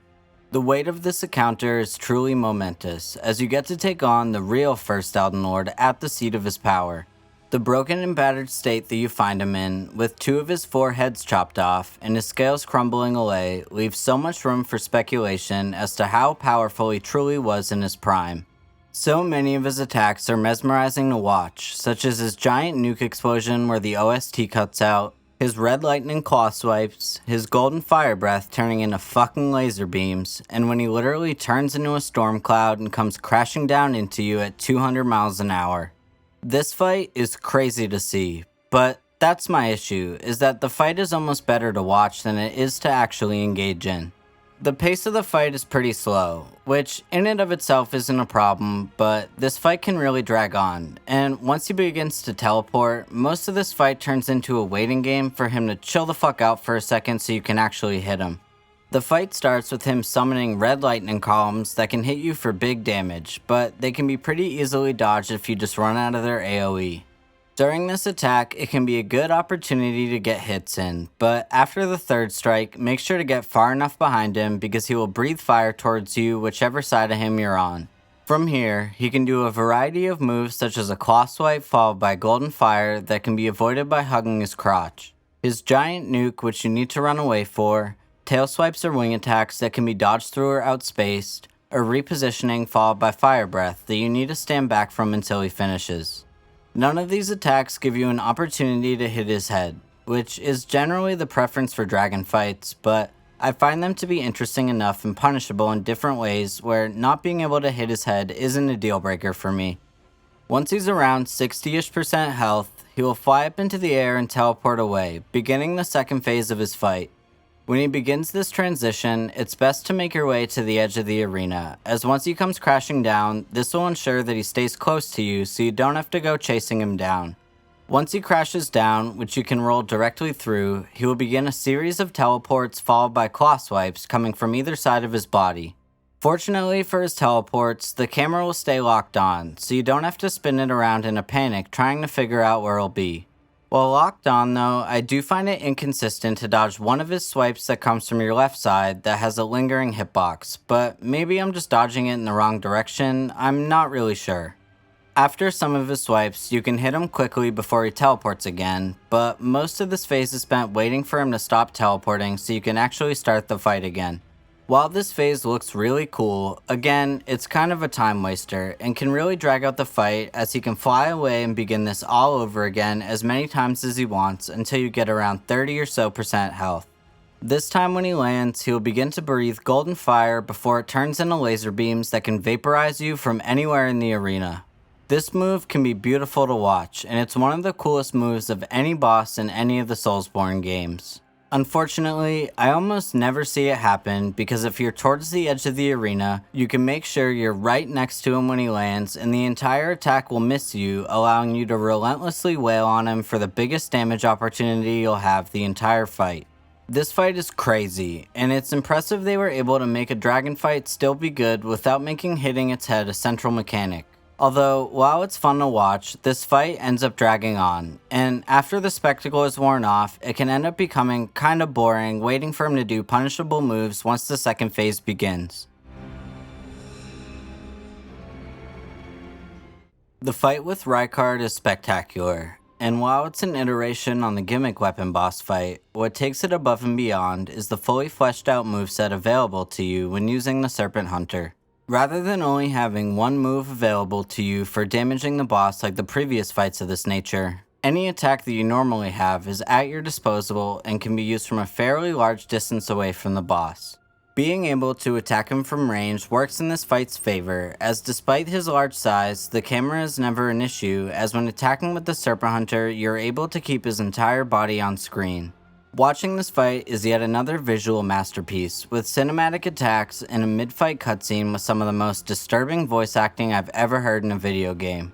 This fight is really fun, and because they were able to design the fight with the Serpent Hunter in mind, all of his attacks are able to hit you from long range with clearly telegraphed animations, so nothing ever catches you by surprise. You begin by fighting the God-Devouring Serpent, which doesn't have a super complex moveset, but still has a couple moves that can catch you off guard. A big one that I've heard people complain about is the ground AoE that more than one video I've watched has claimed is undodgeable. While I'll admit that the timing is pretty tight, if you recognize that it's coming and start running to either side, you can dodge out of the way at the last second and make it out unscathed every single time. Another move that can get me sometimes is when the serpent head gets low to the ground and begins chomping towards you, which, while entirely fair, occasionally leads me to panic and dodge early, resulting in me getting eaten. But most often in this phase, you'll be dodging the serpent's bite attacks that can combo anywhere from 1 to 3 times. Other than that, it has a spewing poison attack and a spewing lava attack that can get you sometimes, but they always land in the same pattern, so you can consistently dodge it when you know where they'll end up. After you kill its first health bar, the cutscene plays and the real fight with Rykard begins. In Phase 2, Rykard gains a shit ton of new attacks, as well as retaining most of the serpent's attacks from the first phase. Most often, you'll be dealing with his sword attacks, which look so fucking sick. The way he drags the sword across the ground like it's too heavy or something is crazy. These attacks are a series of 2 or 3 hit combos that can have big delays which you'll need to pay attention for. Occasionally, he can finish a combo with a biting attack from the serpent, which, I'll be honest, has fucked me up more than a few times. It's also important to watch out for the AoE explosion that can happen after he rips his sword back out of the ground, which is easy to forget about if you think the combo is finished. There can be a lot going on in this phase, and once he starts using Rykard's Rancor and everything gets to be set on fire, it can be hard to know where your attention should be focused. If your goal is to not take any damage, once he starts charging up his mega attack, all your efforts need to be focused on dodging. Between the flaming skulls and the lava shooting out of the ground, you better run for your life as he thrusts the blasphemous blade into the sky, finishing the animation with the Taker's Flames Ash of War attack that sends a vertical shockwave throughout the ground. This fight is a spectacle for sure, and without a doubt the best gimmick weapon fight From Software has ever pulled off. The Serpent Hunter is really powerful though, and if you have enough health in his second phase, you can just face tank a lot of his attacks and he'll be dead before he even charges up his big attack. Due to how easy this fight can be, and the single available playstyle to take him on, I really can't put him any higher than the B tier. Yes, I know, you don't have to use the Serpent Hunter, but I don't know about you, but taking constant lava damage and not being able to see anything isn't very fun for me. Nonetheless, for what it is, this fight is unbelievably impressive, and I make sure never to miss out on this optional remembrance. Okay, I know it might be surprising to see DTS as the first boss to crack the top 10, but this fight is a non-stop back and forth duel like some of the best found in these games. This might be the first instance of how I like to play the game, greatly influencing my rankings, but if you're fighting with the slow heavy weapon, I can understand how this fight could be a bad time. For a long time, I was a strength guy, and there aren't many things more satisfying in these games than running around with a larger-than-life sword, pancaking everyone you see. My time playing these games at level 1, however, taught me how many more opportunities you have to deal damage when using a lighter weapon, and since then, I've never looked back. When using a weapon with quick R1s, you can hit him literally all the time. I mean, just look at the footage. I hit him pretty much after every attack, as long as I leave myself enough stamina to react in case he does the quick slam that can catch you off guard if you're locked into an animation. This fight is an exhilarating back and forth where he's constantly attacking and I'm constantly attacking, and once you find his rhythm, the dance is almost addicting and I can't get enough of it. To begin the fight, the horse always stands up on its back legs, which is a good opportunity to deal damage before the fight really begins. Depending on which side of him you're on, he can either attack with his Dragon Great Claw or his Dragon Claw Shield, both of which he uses offensively. This fight is full of delayed attacks, which have been widely criticized as being over-prevalent in Elden Ring. The issue people have with these attacks is that instead of instinctively reacting to the animation, you instead need to program an internal timer of when the attack is going to happen, and that's hard to get down without getting hit by the attack a bunch first. I understand why these attacks are unpopular, as not everybody gets excited about dying to a boss over and over again like me to practice understanding the moves. But once you get it down, the timings and combos are always consistent and reward you by being able to take advantage of hitting him between attacks with big delays. His second phase begins when he charges his weapon with Red Lightning and gains a couple new moves, as well as now his regular attacks will have a Red Lightning AoE dealing extra damage if you get hit. He has 2 new lightning moves that can be identified by the way in which he moves his shield. If he holds it up vertically, when he brings it down, a great red lightning bolt will strike on your position that can be dodged after a short delay. If he swipes his shield to the side, a field of red lightning will appear around him, and your safest bet is to back up and outspace the attack. When you're far enough away, his horse will start to shoot fireballs at you, which can happen in either one of the phases. The fireballs can be avoided by dodging inward, and when you get close enough, you have enough time to get a quick attack in between shots. What took me a while to realize is that when you're in melee range, the horse will stand up on its back legs and shoot a different fireball at the ground. This one has a lingering hitbox that needs to be avoided by dodging backward or diagonally to either side of him. His final lightning attack is arguably the coolest of all, where he throws a big lightning shockwave across the ground, and then does an extended delay slam with his weapon that has a huge AoE. For this, you can dodge through the shockwave and hit him a couple times as you wait for the slam to come down. What I also find cool about this fight is that the lightning buff doesn't last for the whole fight, so eventually he'll lose it and go back to the phase 1 moveset until he buffs up again. I really love this fight. It's exhilarating, it's fast paced, and the more you begin to understand it, the better it feels to fight him. Moving into the A tier, these are some spectacular fights that I just don't think are quite S tier material for one reason or another. Now, once again, grab your torches and pitchforks, cause coming in at number 9 is Starscourge Radahn. The first thing I should mention when discussing Radahn is that there are 2 ways to take on this fight. The first way is, in the spirit of the festival, you can summon all of your NPC homies and charge into battle, all taking them on together like a giant raid boss. Fighting him this way is awesome. Watching Blythe and Alexander get their cocks rocked while you sit back and enjoy the show is a spectacle to behold. This is the way I fought him in my first playthrough, and if you had asked me then who my favorite boss was, it was without a doubt Star Scourge Radahn. In terms of both spectacle and cinematics, this fight is a masterpiece. Everything from the festival held by Slave Knight Gale, his pre-fight cutscene, the massive arena, his visual design with giant dual colossal swords riding towards you on his tiny little horse Leonard, everything that everybody loves about this fight, I love too. I really do. It's just that the more that I've fought this boss, the more that the magic has started to wear off. On my second playthrough of the game, I was determined to take on every single boss without summons, cause I didn't want to go to Weenie Hut Juniors anymore. This meant that rather than summoning the boys, I had to go one-on-one with the Scourge of the Stars, and after many hours of pain and suffering, I successfully felled the mighty demigod. From then on, in every playthrough, I've only ever fought Radahn one-on-one. And I'm realizing now that it's only for my pride and ego, because by himself, I really don't think this fight is that fun.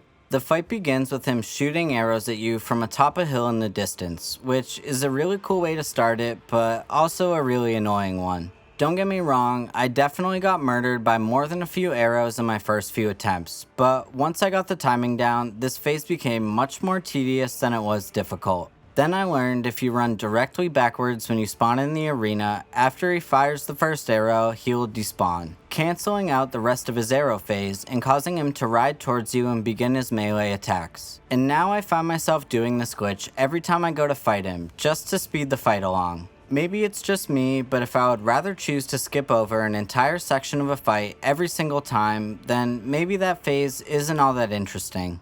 I'm not saying they should take it out, because it is really cool and menacing on your first couple playthroughs, but having to do the run up to him every single time can begin to feel like a chore very quickly. Once you get close to him, he pulls out his swords and can begin the fight with a few different combos. Now, with this fight, it can be hard for me to describe how to best dodge his varying melee attacks, as it can change which direction to go in and when, depending on your positioning. My problem is that when you're under him, it's impossible to see what he's doing, and certain moves can clip you when you can't see it coming. Radahn suffers from the same issue that many large bosses have, in which you can't see shit as soon as you get close to them.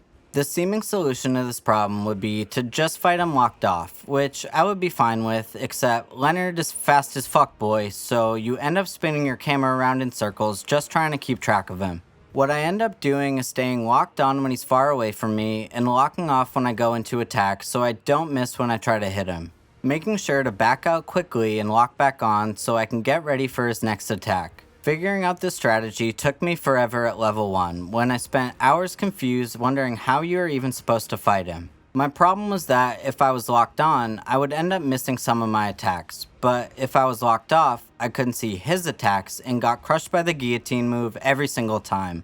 When you fight him constantly locking on and locking off, it's fine. His moves are all fair and can be very fun to dodge if you can see what he's doing. You just can't be greedy and sit under him, which for the most part is a fine strategy until all of a sudden it's not and you get pancaked. Now, I hear ya. Obviously, Radahn wasn't designed with one-on-one combat as the focus. He was designed to be fought with all your homies where you can stay further back and the camera will never be an issue. But learning to fight him without summons had me spending more time figuring out where I was supposed to stand than actually learning his moves. Despite everything, he really doesn't have a single individual move that I don't like. His 4-hit combo feels awesome to dodge through. His big delayed swipes can be scary as shit while you wait for him to land, but once you get the timing down, aren't too bad at all.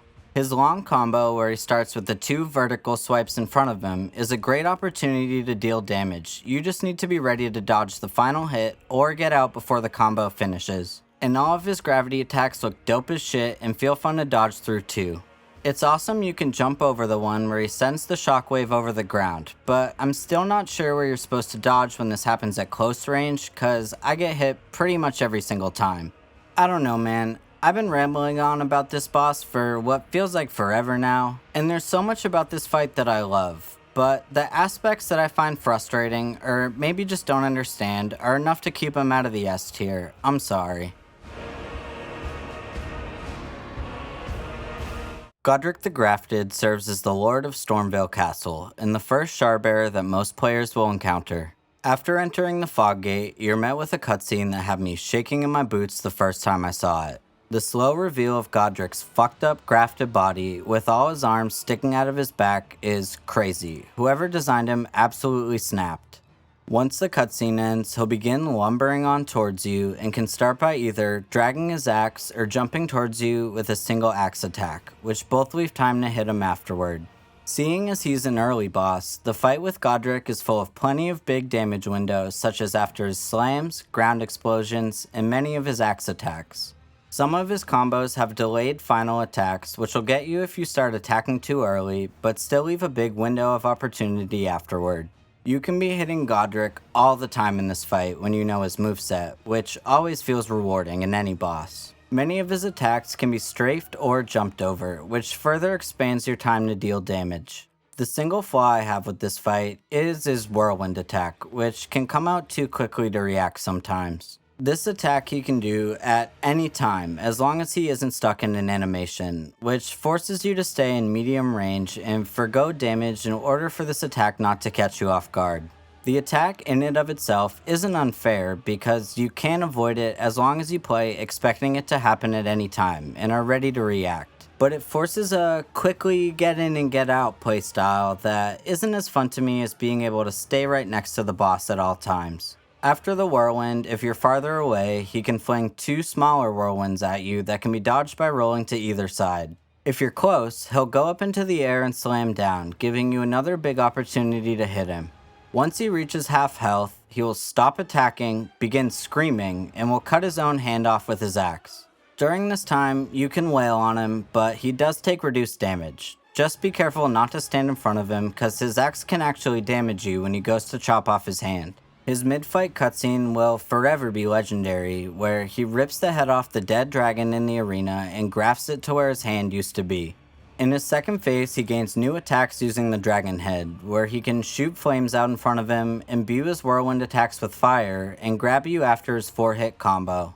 What's great about this phase is that when the dragon breathes fire, it will go over your head if you're standing near him, giving you a big opportunity to wail on him right as the phase transitions. One of the fire attacks though, where he covers the ground in fire in front of him, can be tricky to dodge, so your best bet is to try to get behind him, and if not, you better run for your life. Most of this phase can be dealt with the same as the first, still punishing a lot of the same attacks as before. His AoE ground slam changes from a 2-hit to a 3-hit combo, with slightly different timing, but can still be avoided and punished with a jump attack in the same way. This fight can be a blast, and is the perfect boss to top off the masterpiece of a level that is Stormvale Castle. I can't justify putting Godric in the S tier, really just because he's too easy, and his moveset isn't as complex as a lot of the other bosses, but overall, his aesthetics are flawless, and it's a great fight nonetheless. Margit the Foul Omen is the first story boss most players will encounter, and has become notorious for his difficulty, preventing new players from progressing in the game. I went into my first Elden Ring playthrough completely blind, unaware of really everything about the game, as I had never played a From Software game before. I had no idea what I was getting into when I bought the game off a recommendation from a coworker. I had never seen any of the trailers, I didn't even know the game was open world. Therefore, when Vari told my maidenless ass to go to Castle Stormvale up on the cliff, I walked my unassuming ass straight there to take on Margit, and he absolutely rocked me my first playthrough. I spent hours dying over and over again to him, even with the help of Rogier. A lot of people praise Margit's difficulty for conveying to the player that you should explore the open world first, and come back when you're stronger. But my dumbass didn't do any research before playing the game, so I didn't even know that that was an option. Now, while it feels really stupid in retrospect, I'm honestly glad I didn't go and explore first, because fighting Margit right out the gate as the fucking prisoner class, miserable as it was, taught me how to love dying in this game, as weird as it sounds, because I could learn from my mistakes and watch myself slowly get better as I took out a little more of his health bar every time. Fortunately for me, from talking to a few NPCs I had met beforehand, I got the spirit calling bell from the blue lady in Santa's church, and after talking to the weird lady in the shack who won't shut up about the spider, I got the jellyfish spirit ash to help me in the fight. Even after I got the jellyfish, and with the help of Rajier, it still took me multiple days of attempts to finally kill Margit. But when I did, I felt a sense of pride and accomplishment that I had never experienced from playing a video game before. Like I worked for it. I died probably hundreds of times, but kept running back in and kept trying and put the work in, and finally I did it. And that experience is why I fell in love with these games. This feeling, this process of being faced with a seemingly insurmountable challenge that through relentless perseverance you can eventually overcome and feel proud of the work you put in to get there. So now in every playthrough I make sure to kill Margit as the Wretch with a +0 club. I look back at how far I've come and how much better I've gotten since I started my Souls journey. The Margit fight is genius, and for FromSoft to hit you with this masterpiece of a fight right out the gate is unbelievable. At the time, I had nothing to compare him to, but looking back on all the other first bosses of the Souls games, no fight is as complex, cinematic, and unforgiving as your battle with the Fell Omen at the gates of Stormveil Castle. Okay, now let's actually talk about the fight. Margit's main weapon is his big-ass staff, which he typically swings in delayed attacks to purposefully catch the player off guard. While they're tough to learn, all of his delays, when you understand the timing, can be opportunities to hit him before the attacks even come out. Attacks such as his delayed vertical slam and forward thrust can be strafed and capitalized on with a charge attack if avoided properly. Margit is a great example of how player positioning can affect what moves the boss is capable of doing. For example, when he begins to hold his staff over his head, he has the ability to do two different moves. If you're far away, he will close the distance and do a jumping spin attack. But if you're standing next to him, he'll slam the staff down with a long recovery animation, leaving a big opportunity to deal damage. Now, as well as his staff, what makes this fight extra spicy is his ability to conjure spectral weapons to use in his offhand. In Phase 1, he can conjure a dagger which he can both throw at you from range or attack you with after certain staff attacks if you're in his melee range. If the dagger attack is a single swipe, he will then jump away and throw it at you, but the double swipe can be rolled through with enough time for a quick R1 after. In Phase 2, he can now conjure both a sword and a hammer and gains access to a few new combos. In this phase, there's one move which is arguably a little bullshit. Now, this isn't really ever a problem for me because I always try to play with a light equip load. But if you have a medium roll, his 3-hit and 4-hit combos with the sword can be impossible to avoid if you're standing too close to him when they begin. With the light roll, you cover enough distance to be able to roll straight back out of these attacks, but I understand that's not everybody's playstyle and get how it can be frustrating. His hammer attacks gained in Phase 2 now become some of his best windows for damage, as all the attacks have a big recovery animation to capitalize on. Margit is another fight where once you get confident in understanding his combos, you can be constantly attacking him at all times. I really love this fight, and I'll forever remember it as my first Souls boss, but unfortunately, its biggest flaw is that your rematch later just blows this fight out of the water. Alright, we finally made it to the S tier. These next 6 bosses, in my opinion, are some of the best video game fights of all time. Every boss in this category is a masterpiece in its own right, even though I have my nitpicks here and there, but what can I say, I'm a hard guy to please. Malekith the Black Blade is a fight that took a long time to grow on me. While many people experienced a major roadblock when they encountered him for the first time in Farum Azula, my first fight with Malekith lasted about 45 seconds using my trusty Mimic Tear and Rivers of Blood. Even on subsequent playthroughs, when I stopped using summons and didn't go overboard with the status effects, I felt that most of my time in this fight was spent fighting Beast Clergymen and very little time actually fighting Malekith. I really wasn't too pressed about it though, because I find the Beast Clergyman fight to be one of the most thrilling and fast-paced fights in the game. Geraint is relentless and never stops attacking you, so you have to get creative when finding ways to create openings during his endless assault. A couple openings he has are pretty obvious, such as when he stabs his dagger into the ground and drags it in a circle to his left. It gives you plenty of time to get behind him and get some hits in. Another obvious opening is when he stabs the ground after his multi-hit swipe combo, although for a while I couldn't figure out why he would do it sometimes and wouldn't other times. Eventually I realized that this is another attack based on your positioning, where if you're too far away at the end of his combo, he won't end it with a punishable move. If you stay close and dodge his dagger swipes, he will always end the combo with this move, rewarding you with a punish window for playing aggressively yourself. If you're feeling confident, you can even jump over his dagger swipes rather than rolling, and hit him with a jump attack right before he goes to finish the combo for some extra flavor. Otherwise, the fight with Beast Clergyman has so many creative ways to avoid attacks that feel exhilarating once you're able to capitalize on them. Both his Bestial Sling and Stone of Garank projectiles can be avoided by being close to him so they go right over your head, opening up another opportunity to hit him. Both of his Beast Claw incantations can be jumped over and punished with jumping R2s. His running thrust can even be avoided by hitting him with a running thrust attack of your own. What's genius about this phase is the pacing, where if you play defensively he will overwhelm you with his aggression, but by matching his aggression and being relentless yourself, you can capitalize on every attack he throws at you. Once you get him down to half health, you get a cutscene where Garank reveals his true identity as Malekith, and he pulls the big-ass black blade out of his hand. The cutscene is pretty dope, but since my impatient ass tends to skip all the NPC dialogue and not pay attention, I didn't see it coming at all that Garank was Malekith, so that was pretty crazy the first time I saw it. After the cutscene, Phase 2 starts and shit gets real fast. The fight with Malekith is one to remember, with him jumping on pillars and twirling around the arena, flinging Destined Death projectiles at you that decrease your max overall HP. One interesting thing about this phase that took me a long time to understand is that your positioning within the arena when you end Phase 1 dictates where you'll start Phase 2, which can give you a huge advantage if you know where to be. Killing Garank on the right side of the arena, relative to when you enter, places you right next to Malekith at the start of Phase 2, whereas killing him in the middle or on the left side will spawn you much farther away. While the pacing for the fight with Malekith is much different than the back and forth with Beast Clergyman in Phase 1, one commonality is that many of Malekith's attacks can also be avoided by standing directly in front of him or under him, going right over your head. Seeing as his first attack is always scripted at the start of the fight, beginning close to him allows you to quickly run under him and wail on him every single time. Often this will result in a stagger, leaving Malekith with a sliver of health before the fight even really begins. The difficulty comes from the fact that one combo from Malekith can delete your entire existence real quick, so make one wrong move in this phase and you'll be back to Garank in no time.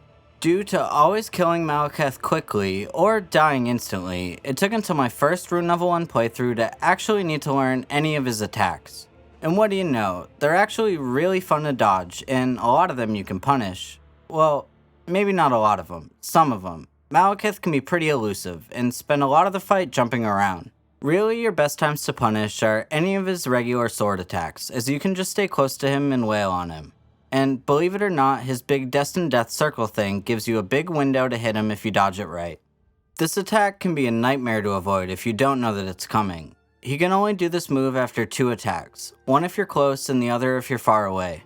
If you're far, he can land on his sword, and instead of exploding, he does a double spinning slash and lands with the Destined Death circle slash thing.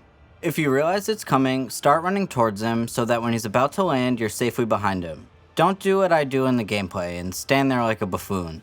If you're close, after the combo where you can stand under him and hit him, he can quickly do a spin in front of him, and that's when you need to start running to your right to safely avoid it, and you'll have plenty of time to smack him. All in all, this fight is a masterpiece, and rightfully earned its spot as the first S-tier boss. My one real gripe is that I like the Beast Clergyman fight so much more than the fight with Malekith. Once I got to understand the Malekith fight more, my appreciation only grew. However, the fight with Garank is the type of combat I live for, and he isn't even the main event. Just for that, I have to dock a couple points off, but the Malekith fight ain't too shabby either, don't get it twisted. The fight with Mohg is one to remember, full of blood flame and blood boon rituals, and makes sense why they call him the Lord of Blood. After entering the fog gate, the intro cutscene shows him rise out of a pool of blood, creepily kiss Miquella's hand, and welcome us, his honored guests, to witness the birthplace of his Mohgwyn dynasty. The fight begins with him slowly walking down the steps, and it's best to wait for him to come to you, cause fighting him on the steps sucks donkey dick. In his first phase, he uses a mix of melee attacks with the Sacred Spear and Blood Flame incantations that leave AoE effects on the ground, which, if stood in, can cause bleed buildup. His spear attacks can be deceptive at first due to their delayed nature and surprisingly long range. At first, I found myself getting hit a lot due to rolling too early, but once you find his rhythm, his attacks are always consistent and the delays can be taken advantage of by hitting him in between his attacks. Both his spear thrust and when he stabs into the ground can give you a lot of time to deal damage. However, be careful not to stand in front of him after the ground stab as it hits you when he pulls it back out. Many of his Blood Flame attacks can also be punished, with some being much easier than others. He has 2 attacks where he throws Blood Flame on the ground, either vertically or horizontally. These attacks mostly happen when you're far away from him, making it difficult to punish, but if you're close to him, when these happen, they give you time to hit him during the recovery animation. He has 2 melee Blood Flame attacks, one of them being the best punish opportunity in the whole fight. The first is a quicker Blood Flame explosion that can't really be punished as it's usually followed up by another attack such as the thrust, which can then subsequently be punished. The other attack is a delayed melee explosion, which you can run behind him for, avoiding the attack and also avoiding the follow-up spear swing, allowing plenty of time for a charge attack R2 or Ash of War. The final Blood Flame attack in this phase is his Blood Rain, which can sometimes be punished, but you gotta make a judgment call depending on where he's positioned. In most cases, it serves as a get off me attack, forcing you to back up. However, his backside can sometimes stick out of the area of effect, allowing you to get a hit in if you have a long enough weapon. My biggest gripe with this fight is that all of these attacks are used in the fight with Minimogue in the sewers. Due to my build revolving around status effects in my first playthrough, I arguably spent a longer time fighting Minimogue due to his immunities than I did fighting Real Mogue later on. This meant that I had his moveset down pretty well by the time I got to the real fight, and I wish he got some more new moves in his first phase to make things a little more interesting. The only new attack he gets in the real fight is when he thrusts his spear into the air to stack a debuff on you in preparation for the phase transition. This is actually another one of the best times to damage him, as he can stand to your right side and his spear will miss completely, allowing you to beat him up. At around half health, his phase transition begins, which has become quite controversial due to it being an instance of unavoidable damage. Mogue will proc the bleed status effect on you 3 times, dealing damage to you and restoring a large portion of his health. The damage from this attack can be somewhat mitigated with the use of the Purifying Crystal tier, however, you will still take a tiny amount of damage. I understand that this attack breaks the contract these games have with the player, that if you take damage, it's on you. This attack never really bothered me though, as I think it's a creative way to increase the difficulty of the fight. Without the crystal tier, you have to chug your crimson flasks, leaving you with fewer in the second phase of the fight. I find this to be a good thing, as it encourages you to really nail down his phase 1 moveset and conserve your flasks in order to save them for when shit hits the fan in phase 2. During the transition, Mogue grows wings which he will use in phase 2 to fly around and throw Blood Flame at you. As well as having extra mobility, all of his melee attacks will now throw Blood Flame around the arena, forcing you to really have an awareness of your positioning. This phase is awesome, and not only do the attacks look cool, but the extra area denial forces you to stay close to him, as most of his Blood Flame lands outside of his melee range. This phase always gets my heart racing, as Mogue really ramps up his aggression, and shit can get pretty crazy if you try to play passively. This phase is what truly makes the fight special and solidifies his S tier status. After burning the Erd Tree with the Flame of Ruin and facing off against the first Elden Lord, you are finally able to enter the Erd Tree and stand before the Elden Ring. I don't know about y'all, but the first time I fought him, I didn't know who the fuck Radagon was, and it didn't matter because the fight spoke for itself. After the cutscene, the fight starts with Radagon just standing there for a second, which sounds anticlimactic and did have me wondering if my game froze, but all of a sudden he snaps into gear and begins attacking like a fucking machine. Radagon's attacks are an endless assault of hammer swings and holy incantations, with many of them creating AoE explosions, emphasizing the need for precise dodging.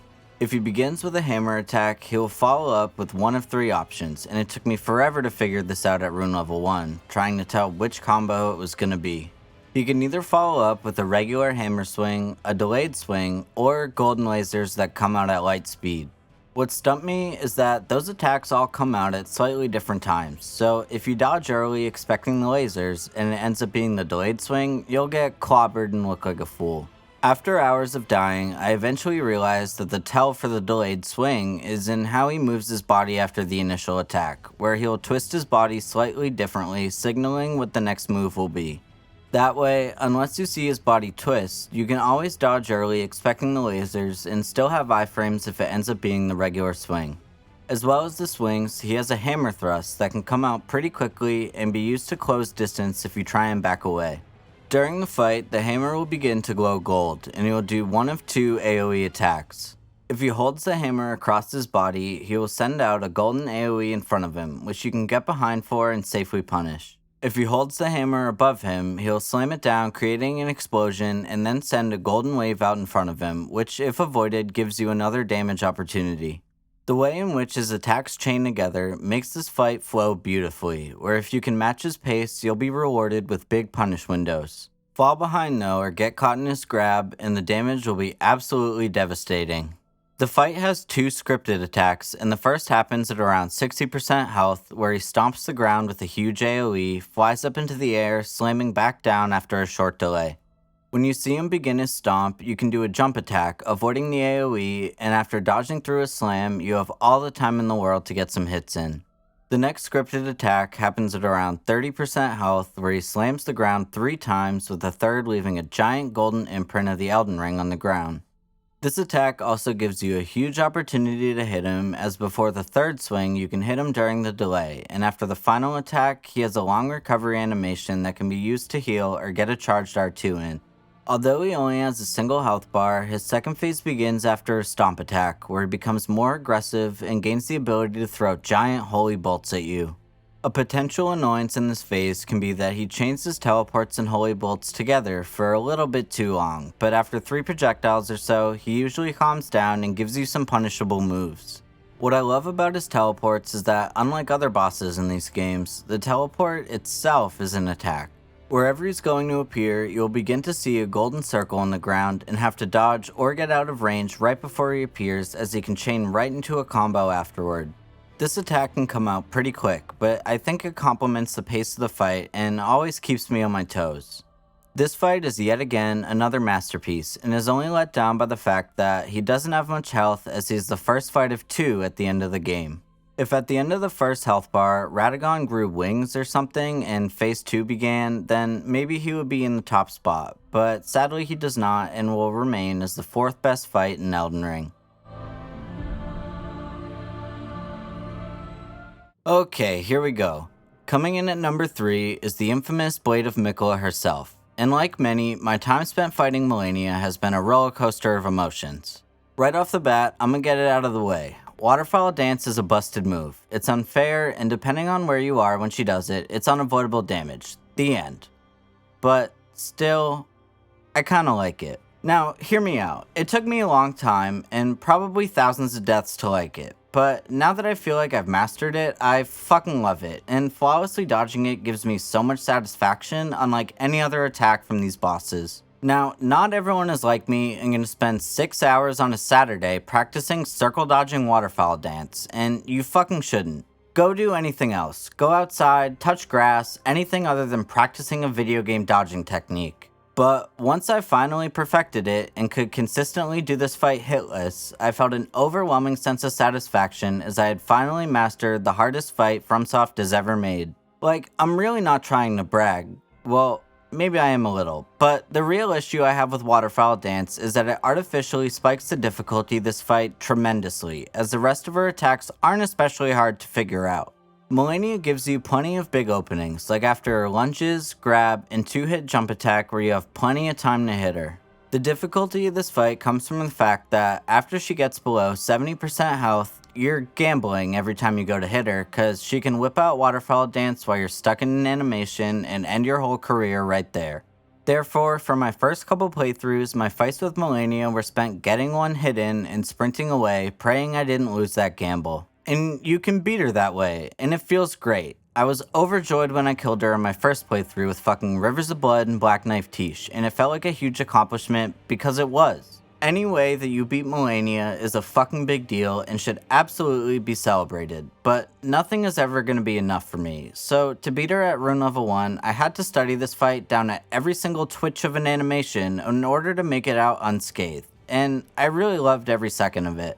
Now, even beyond Waterfowl Dance, this fight is a whole mess of problems, which for some reason I learned to love.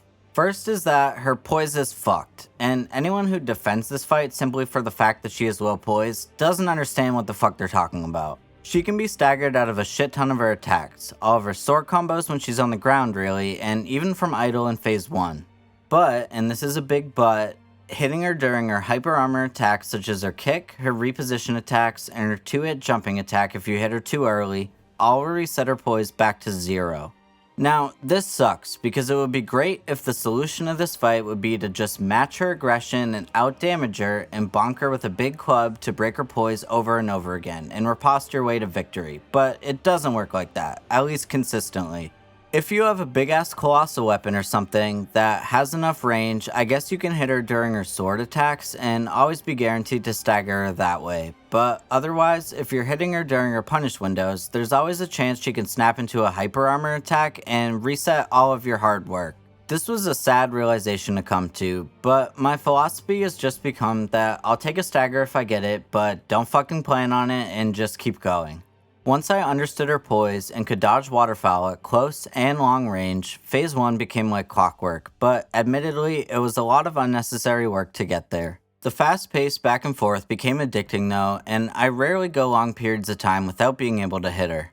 Sometimes there are times where she can get kinda stuck in a combo, but it doesn't usually happen for long. Phase 1 ends when you deplete her health bar and you're met with a mid-fight cutscene where she takes her clothes off, but it's okay because she's covered in fungus and grows big-ass wings made of butterflies. Phase 2 always begins with her using Scarlet Aeonia, which is kind of a time-waste move, but I'm always relieved whenever she uses it so I can refill my FP or heal while I wait for it to be over. In Phase 2, she gets a number of new attacks on top of her old ones, including Waterfowl Dance now giving you Scarlet Rot. Fortunately, most of her new attacks are variations on her old combos, where she now ends them with a Rot AoE slam that can be punished easily if you get behind her. The only tricky part is that she can fake you out and not do it, or do it an extra time, so be patient so you don't attack her too early. The move that can still get me sometimes is her Rot Summons attack, where she summons a bunch of little rot guys to stab you and finishes with a giant thrust at the end. This attack can be best avoided by dodging back for the first 2, in for the 3rd and 5th attacks, and the rest will go right over your head. Sometimes this will still get me if I'm too close or too far away though, and I panic, but it's always my fault.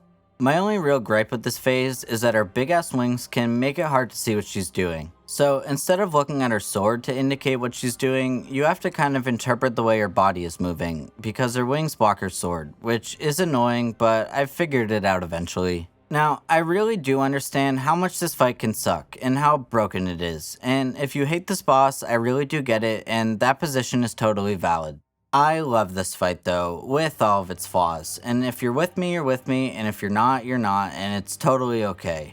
I think this fight is a masterpiece, the same way I think Elden Ring as a whole is a masterpiece. Yeah, there's some shit that's fucked up about it, but looking at the whole picture, I think this fight is truly spectacular.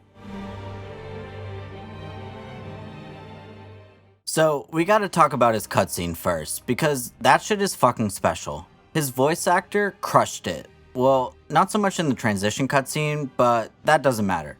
The whole game you've heard of the legend of Godfrey, Lord of the Battlefield, first Elden Lord, and seeing him right here at the foot of the burning Erd tree carries so much weight and significance that it truly does feel like a special moment. You show up to fight him, and before he does anything, he lays to rest his dead son who he killed earlier, clearly showing that he loved him, despite the fact that he's an omen and born without grace. Then, you see the guidance of grace, which has been guiding us the whole game to become Elden Lord, instead now guides Godfrey, who like us is tarnished, to kill us so he can reclaim his title of Elden Lord. Like, dude, it's so sick. In this moment, we are the boss, and the final obstacle standing in the way of Godfrey reclaiming his throne. In his first phase, the fight with Godfrey is all the same attacks as his summon, as well as additional attacks, already upping the difficulty from when you fought him before. Godfrey's moveset is a mix of axe swipes and AoEs using his sheer strength to stomp and tear up the ground.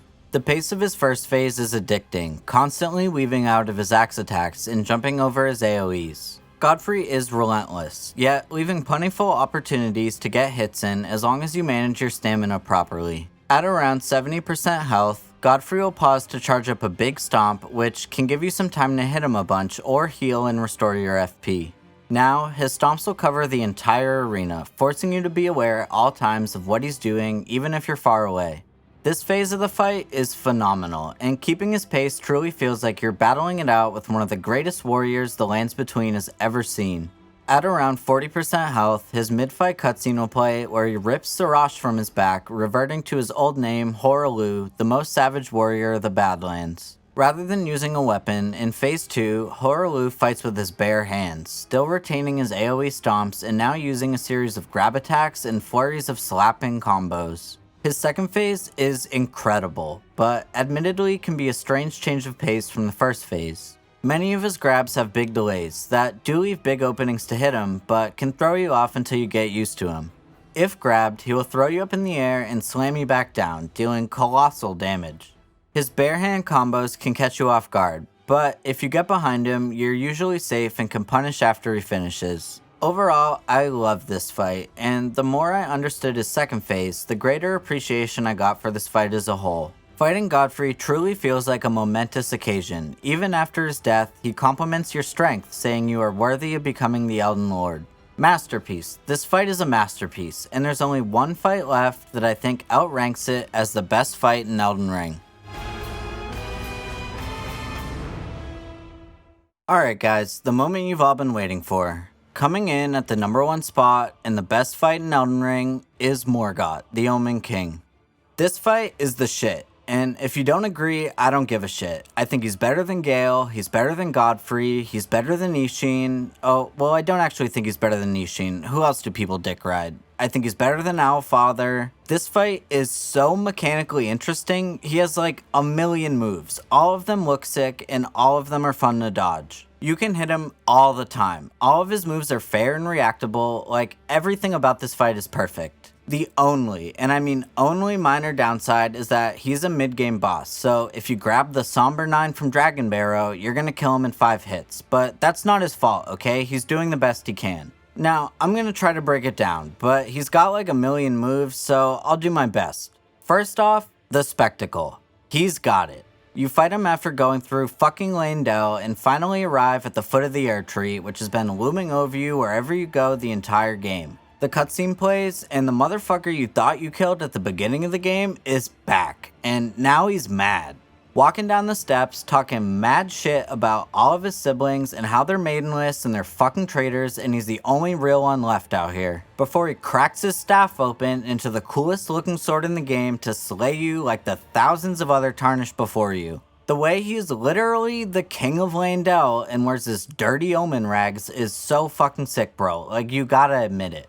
After the cutscene ends, you get no time to breathe, cause he's ready to end your life in 1,000 different ways. What's dope about the fight with Morgott is in Phase 1, he's already light years more complex than when you encounter him as Margit, while still sharing a lot of the same moves. His sword takes the place of his staff in this fight, so a lot of the dodge timings from the Margit fight still remain the same. He ups the ante in this fight, however, with access to new combos and spectral weapons right off the bat. For example, now his dagger throws come in 3s instead of 1, making it so you can no longer strafe them and now have to roll. In addition to the dagger, sword, and hammer, he also gets access to a spectral great spear which you can use in a bunch of different moves. The most common is his spear throw, which can hit you from anywhere in the arena. He commonly uses this when you're out of melee range, but if you can run in and get next to him, the spear will go right over your head, giving you a nice opportunity to hit him. He can also charge at you with the spear, and dodging right as the spear is about to land affords you an opportunity for only a quick R1, as he can follow up right after with a sword swipe.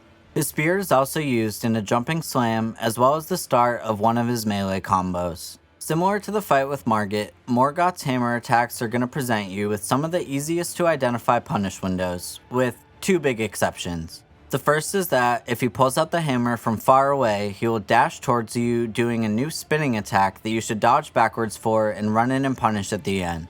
The other is that if he pulls out the hammer and does a delayed slam that isn't preceded with a regular sword swipe, the slam will chain into his big spinning whirlwind attack and kill the shit out of you if you aren't ready to dodge it.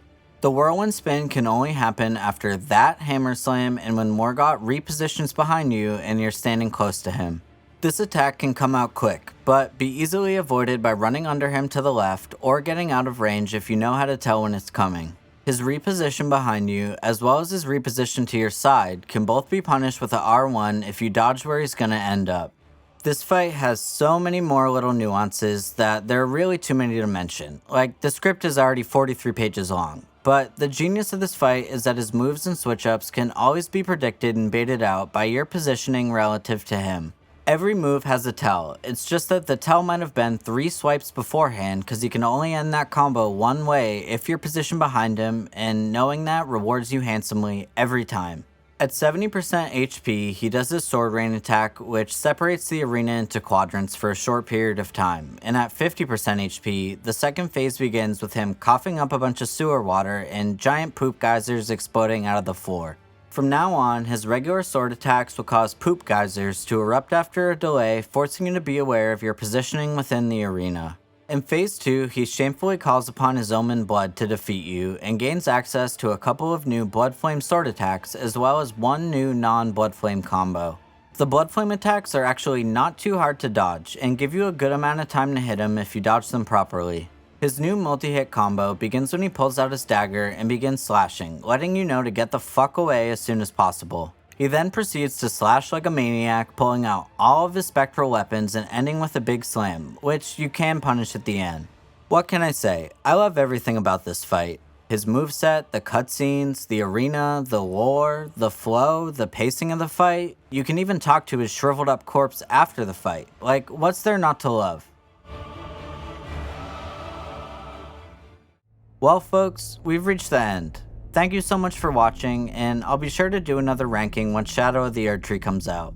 I don't really know how to end the video, but thanks for listening to me ramble, and a happy June 21st, 2024 to everybody.